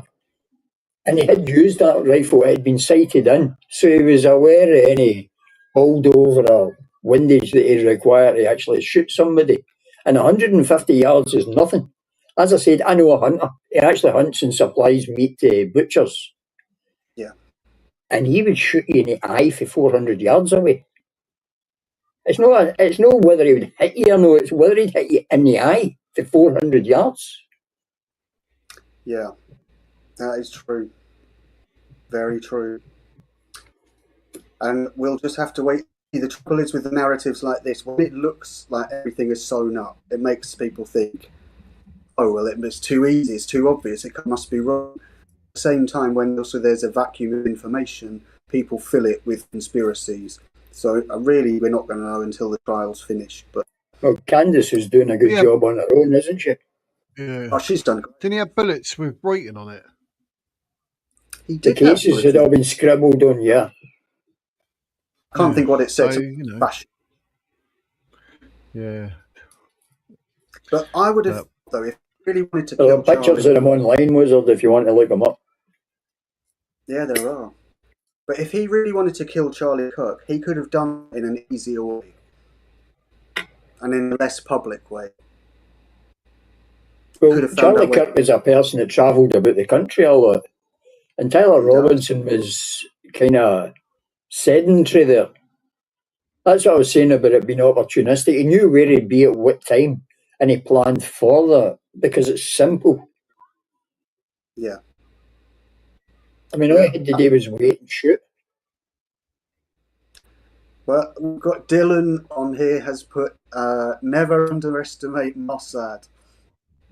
Oh, God, you're going to blame the bloody Jews for this as well. Oh, my God. See what I mean? That's why I don't talk about nothing. It's always the bloody Jews, mate. Oh, my God. What was I saying earlier? I know. I rest my case, mate. See what I mean? You can't talk about anything. And no, you're going to find out Charlie Kirk was actually stabbed, not shot, and it was Bigfoot. Just so you know, I let it out now. Jesus Christ, mate. I can't, like, there's people just don't want to accept, or their brains can't just take, like, this is what happened. Oh, okay, then. Well, what it was then, so it's a conspiracy. A killer whale came from the North Pole. He got his mate, Mr. Dolphin, and they came and they thought, do you know what? We're not having all this. They're not doing Greenpeace like they used to. They're not looking after us. Maybe if we get Charlie Kirk, we'll get a bit of attention. Then they found a bloke called Tyler Robinson, but it wasn't really him. And he didn't have a gun. And he didn't go to all the effort of writing everything and running away. And he didn't go to the effort of, like, wrapping the gun up and put it in the woods. Because what it was, he shoved it in me blowhole. I ran back to the water and I swam back to the Arctic. So whatever they're saying is fake. It was freaking Mossad, mate. That's the Jews did it. It's absolutely true. The Jews did it. It was always the Jews. Yeah. It rained in Glasgow today. It was the Jews. It was the Jews. We kicked the Jews out of my... This is actually true. You should see my grass. See my grass this morning. I got out of bed. I thought, I'll take, you know where I'm going. I took Merlin out in the garden. I was like, my grass is wet. That's the Jews. I should have seen where that was going. Do you think that there are legitimate questions about this case? Probably some questions, but what are the questions that are... Yeah, if we take all the nonsense aside and we all watched them just with his neck blown out, right? We all seen Charlie Kirk get his neck blown out on tail. What are the questions? Is the first question we should be asking, rather than there will always be questions, but what are the questions, the valid questions that we should be addressing? I would say, why did they immediately take the SD card out from behind where he was sat and stood on the crime scene? And why was that area concreted over very, very soon afterwards, before it had been investigated? Those, I think, are very legitimate questions. Because we can see that ask the Jews, mate. They are good questions. You wonder at the time who was gathering evidence almost right away. I'm sure there were security people there, and they would snag as much digital evidence as possible right away before it was corrupted, lost, or sold. You need to take these things into account. If you're in the public eye, you have your own security staff, and they would make sure that something that wasn't suitable. I mean, people might be running backwards and forwards in a panic, but they're thinking, what is our SO at this point? Our standing operating procedure is, and they just follow it because they're trained to do so. There's obviously a lapse of that security because they should have been looking on that rooftop and they clearly didn't. Well, I'm talking about Charlie's security rather than the police security that was supposed to be covering the buildings. Yeah, I mean Charlie, because they were stood right by him, weren't they? Mm. So one of them should have been keeping an eye on the rooftops. Or all of them should have been.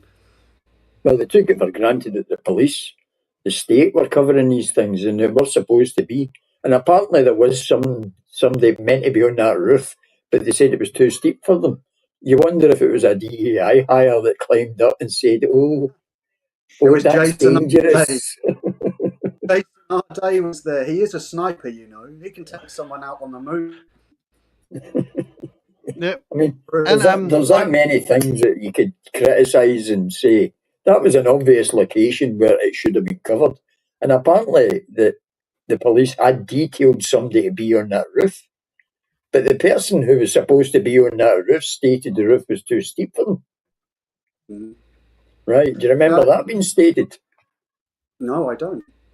Well, they had stated that the roof was, and I quote, too steep for them. And you wonder that it isn't one of these lefties that have been in cahoots, that sort of thing. Perchance. Now, this statement from Grace here is very interesting. I've been thinking about this a lot with my novel, having to look at witnesses, is that yes, witnesses might say something, but does take it through. Yeah, but look where it was fired from. All the buildings, it's going to echo. Like the chances of you being able to hear it and say it came from there, and someone right next to you go, no, over there, are very, very high. And that is a very loud firearm. Yep. Very loud. That's a very powerful gun. There is a clip of from a completely different angle where you can hear it, and you can hear how loud it is. Well, the problem with firearms and the digital recording equipment is capped at a certain amount of decibels, and that rifle will probably fire about 150 decibels well into the pain barrier. Yeah. Which is why shooters wear earplugs when they shoot, because it's loud. That's right. And also here with what Grace is saying, they would know from ballistics, they'd be able to measure the angles to work out where it was fired from. They would be able to know if it came from the rooftop or not. Well, one of the strange anomalies is they never found anywhere the bullet hit after it passed through Charlie Kirk. No, but would it pass through him, though? That's another thing, because then you got all the experts going, oh, yeah, it would. And then, in fact, because we don't really know, like, would it? Do you know what I mean? Absolutely. Like, you and a tree standing behind you. Because it was a certain type of bullet, wasn't it? But 30-06. Don't forget, like, there are ways of putting certain amounts of gunpowder in, isn't there? So you can actually, like, the force... I heard someone say that the gun hadn't been used for a while and that it could have affected the gunpowder in that way. Yeah, gunpowder is good for about 100 years. I've seen tests. Hickok 45. There's a channel on YouTube, Hickok 45, and I he's love fired. It's He's great. fired bullets that were over 100 years old and had no problems whatsoever. So something lying about a couple of years, unless it was sitting in a puddle, and they're wax sealed. Remember, modern bullets are actually sealed. It's a red wax they paint on them to seal them. They'd actually be able to sit underwater for decades. Yeah, I really They're saying here the fatal shot in the neck by a single 30 caliber bullet, which reportedly ricocheted off his bulletproof vest before lodging beneath his skin without an exit wound. Well, there you go. That's why there's no exit wound and why it done so much damage. It would have been spinning. Yeah, I'm no Tumbling. ballistics. Mauser Model 98 bolt action rifle. The bullet did not exit Kirk's body, lodging just beneath the skin. Surgeons and morticians noted that his bone density and overall physical resilience contributed to the bullet stopping inside him, which is unusual for a high-velocity rifle round. This may have prevented additional casualties among people standing behind him. And that rifle is regarded as one of the most accurate rifles in basically all of history. And it's been in production for about 100 years. Is it similar to the one also? Because that was also a bolt action, wasn't it? That was a Carcano, an Italian rifle. 130 metres. That's what I said, wasn't it? 142 similar style, but Carcano's a much lower quality rifle. Mauser was a genius. Germans, you know what I mean? Vorsprung durch Technik. Absolutely. Not some anti knockoff. Absolutely. That's interesting, though, that they both used a similar weapon. Well, that is the most common style of hunting rifle. Bolt action, an automatic rifle feeds the bullets in, and the bullets actually get damaged on the way into the chamber by the auto feed system. Whereas a bolt action, it's slid gently in, which doesn't damage the bullet head itself and leaves it in pristine condition, meaning that the rifle itself is inherently more accurate. It doesn't use any inertia or gas release from the cylinder to power the action either. So there is a consistency. So it's the purest connoisseur's choice. It's the most accurate style of rifle, yeah. Thing is, though, right? Like, you can understand, like, all those, like, when I read out the 10 and the certain targets, like with Martin Luther King and JFK and all that, you think, right, you can see why, because some weird, twisted person wants to obviously affect something like politics or, you know, black people, whatever it might be. What is wiping out Charlie Kirk in an assassination? What is that going to do to this planet as a whole, to any type of anything? It's not going to change nothing. So to me, Charlie Kirk was what we would call shocking to them. He was repulsive. He said racist. Now, whether he did or not wasn't the issue. It's what they said. He was a racist. He was a homophobe. He was a fascist. He was a Nazi. He was all of these things in the eyes of those people who are actually behaving like the demons they're talking about. So what did it change, though? They are what delusional. Did his death change? It made him famous. We're still talking about him. Who shot? But what did it John change Lennon, in life? For instance, what did it change? Well, for them, there's certain murders that, like, you know, if you assassinated Hitler, that would change things. Yeah. If you assassinate JFK, it changed things. Martin Luther King changed things. Charlie Kirk, what did that change? It changed his views, or rather, the shooting changed people's views, and it was actually terrorism that they're trying to create a situation where other people are afraid to speak up, and that's what he thought. I'm sure he thought, if I assassinate Charlie Kirk, this decent fellow who runs about with God on his side and says nice things to people, although they view him as all these horrible things, as I said, Nazi, fascist, homophobe, the list is endless in the words they use for him. He thought that would instill fear on people and they would all shut up. Just like our establishment are trying to do at the moment, by smearing people and putting them in jail. They are. I mean, at And what that's point very though? well. What point does someone like Tyler Robinson wake up and think, I feel I've got the right to take Charlie Kirk's life because I don't like what he's saying? I mean, what He had the mentality is moral high that? ground. He believed he had the moral high ground. And if you listen to these, now this is where a lot of people go wrong. They don't listen to the people that oppose them. I have listened to the people that oppose me, whether they're Islamists, Catholics, all of the groups. The lefties are absolutely insane when you listen to them. See, if you listen to these people as a clear thinker, don't you just hear insanity? Yes. Yeah. What you hear There's from no them is justification for insanity. It just is. it's a complete inversion of what we consider decency in every single regard. We would consider marriage to be the bedrock, or the family rather, is the bedrock of our foundation. They would see that as the first unit of capitalism, and it must be destroyed.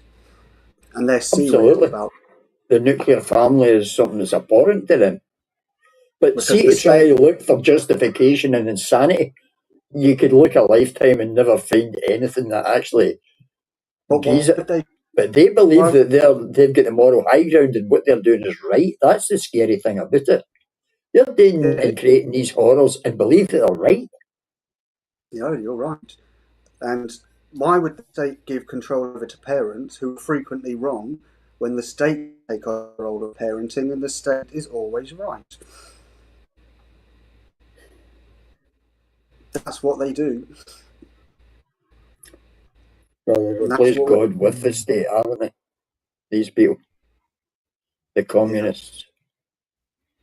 Because the communists. communists wanted rid of religion altogether.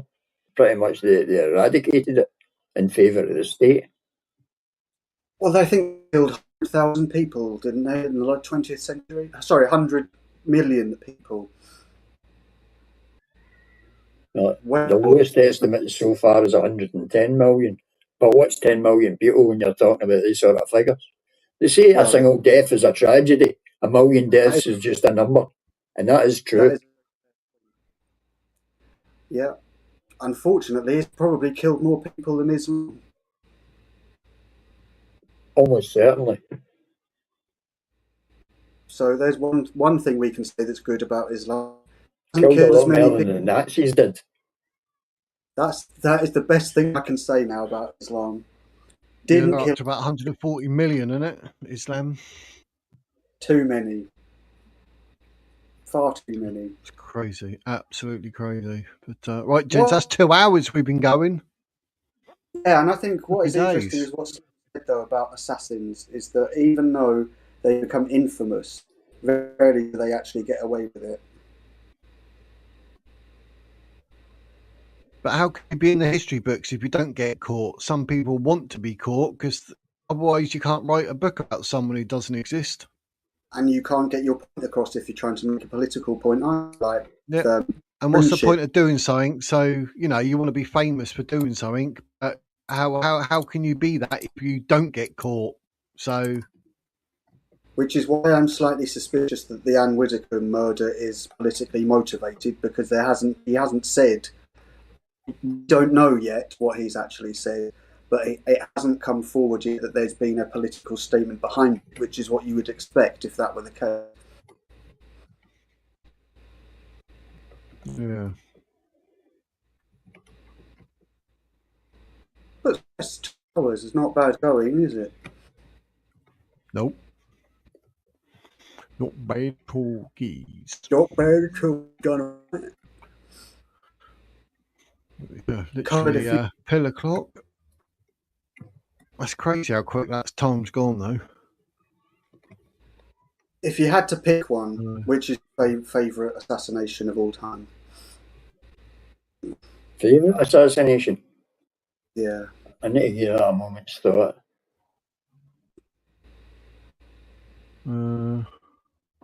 For Rasputin.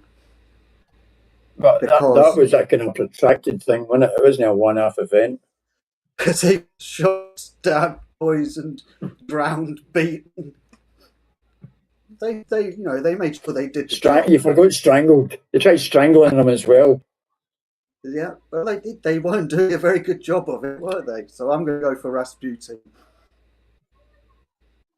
Don't get there's 3 attempts on Trump. Let me look at a list. I'll be back in just a second. Actually, no, I'm going to say a second one. I'm going to say Edward II, because Edward II, who was a homosexual king, was executed by the same way that he was seen as being a pervert, by which he took a red hot poker and stuck it right up his jacksie until he died. How about that for an execution? Yeah, that's I have come up with one. Go on. Caligula. Caligula. Because he was such a rotter. He was a rotter, horrible man. Pervert. What a horrible, brutal, tyrannical individual. He was. Does that justify killing them, though? You never asked me if it was justifiable until now. But if you were one of his victims, I was going to catch you out there. I would say that, that's justice. That's justice if you're some of his victims. And there was plenty of victims. They were all victimised by him. So, Caligula. Caligula. Okay, Wiz, how about you? Who's your favourite assassination job? Or your favourite Assassin's Creed game? I like Victoria on myself. On those 2 that I wouldn't say they're like favourites, but they're probably quite, big or whatever. Because you had Ramesses III and you had Julius Caesar. Ah, yes, Caesar, of course. We forgot him. Brutai. They're quite big names we've got here. Yeah. We just choose who out of them is the best. It's amazing he had the presence of mind to turn round after about 35 stab wounds and say, "No, you are not, Brutus."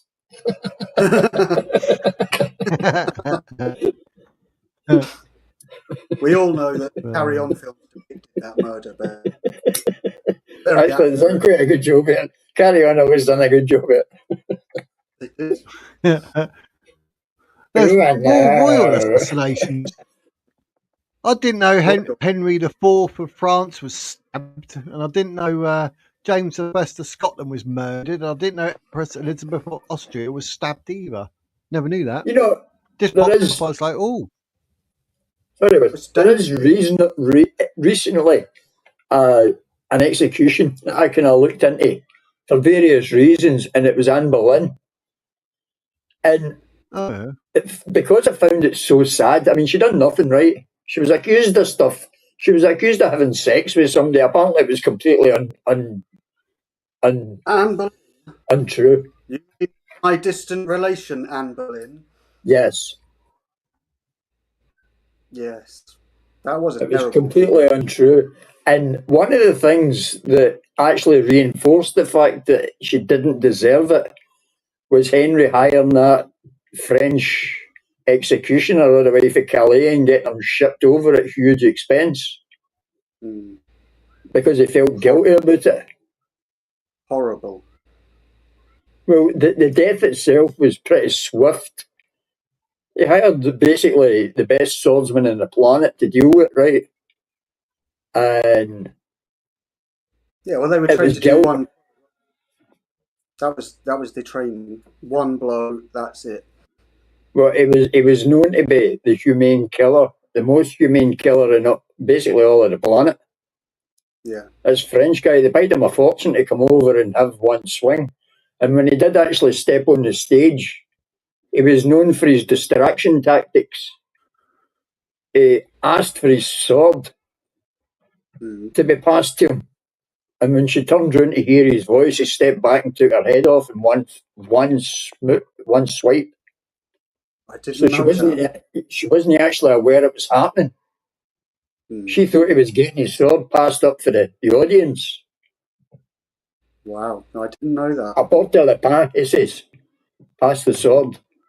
and she turns round, and he just leaned in on it and cut her head off in one swoop. Wow.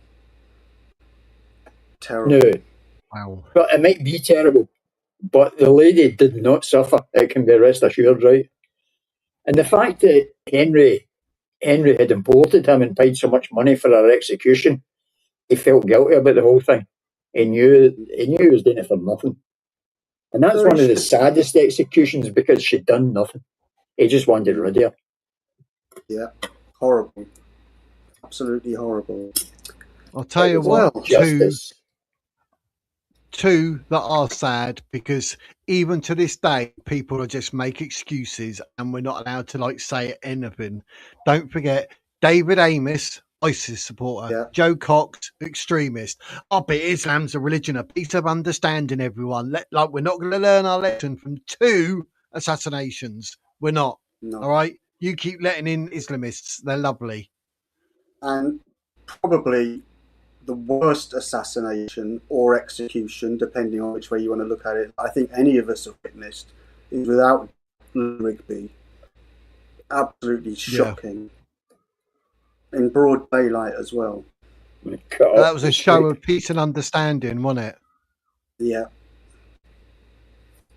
That's where we got to see what people were really like. Crazy. Absolutely. It's crazy world we live in, mate. It really is. It bugs me that it's the crazy people that they're letting come into the country is a problem. Yeah. I mean, we can disagree on here. None of us are going to chop each other's heads off. No, I mean, it's the effort of chopping somebody's head off. It's far too much work. It's too much effort, isn't it? I can't be bothered with clearing up all the blood afterwards. Oh God, that'd be tragic. Too much. Can't be doing with that. Yeah. No, I mean, yeah. Shocking. Absolutely shocking. But anyway, buy beer, tell me shop. Yeah. Well, that's it. It's been a pleasure, gentlemen. An absolute pleasure. It has indeed, mate. It's been a good one today. I enjoyed that. That was good because it's new to me, and I like to keep my mouth shut now and again and let you and Slim discuss as well, so I can just listen and educate myself. So that's good. I enjoyed it. No, Slim, very, very good today with his research there. Good stuff. But unfortunately, I didn't get to use much yet. Let me show you before you go. I had lists. Oh, wow. Wow. And famous executions. They're all the people that Bobby assassinated, isn't it? And infamous assassinations. Ah. Where is Bobby? He didn't reply and to important me. assassinations. Yeah. There's Gandhi. See, there's Julius. No, you and all, Brutus. Honest Abe. I bet Julius Caesar's turning his grave, mate. Whatever he done, and what did they do? Dog food. Caesar. Like Archduke Franz Ferdinand. Man. Shit band. I thought Franz Ferdinand was music, yeah. Yeah. I know you know where they got their name for. Yeah. But no, it's been an absolute pleasure, and thank you very much, Wiz and Slim. Good to see you again. And well, we'll see what's going to be next time. But I will see you next Tuesday. Cheers. Yeah. And thanks to everyone. Tuesday. Take care. That's all right, mate. No worries. Happy days. Take it easy. It's a pleasure. Thanks for having me on, Wiz. No, I appreciate you coming up, mate. You educate me every time, so I appreciate it. Thank you very much, mate. Thank you very much. Pleasure. Au revoir. As always. And bye to the chat. Au revoir. Classic. There we go, ladies and gents. I thought that was absolutely cool, that one. Absolutely cool. That's how you get educated, isn't it? So I can't remember which ones I've done and didn't do, but I'll quickly run through the Ollie, which remember for 4 months. I think I might have done that, but we'll do them again anyway. Thank you very much, my dear. I appreciate it. I love you, Pat. You're a genius. 6 months member. Thank you very much, mate. Love you too. In a non-homosexual kind of way. Jason, 2 months. Happy days. Cheers, mate. Really appreciate it. Thank you very much. And then obviously Ollie, I'd put up because they were talking. I didn't want to interrupt them, so it's a bit rude, wasn't it? But I need to say thank you. So thank you as always, Ollie, for the 10 Wizardwear memberships. I did see Slim got one as well, so that's quality. A good shot there. Good shot there, my dear. Thank you very much. I appreciate that. And then Kaz came in with 1,000 jewels, whatever they are. We'll find out one day. It's a goat trophy. It's a goat trophy. What's that all about? But yeah, it is what it is. It is what it is. But anyway, yeah, good chat going on in the chit chat and all that. I like it, all the different views we get and different angles and whatnot. It's good. I like it. And it's nice to actually see sometimes when people don't agree so we can discuss both sides of it. I enjoy that. They get a bit of a debate going. It's much better. So, black coffee. Oh, I got white coffee, not sponsored by Costa because it's But yeah, it's been an absolute pleasure tonight, gents. I appreciate every single one of you for watching. Thank you very much. Take it easy, stay safe, live the dream. It's Friday. I'll be back Sunday at 1 p.m., which is the call-in show. So anyone can call in.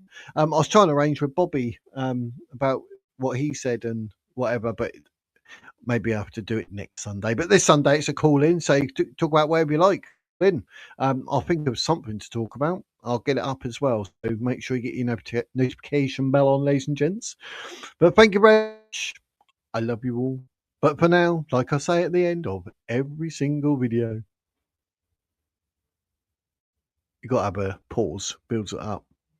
That is the Wizard's words.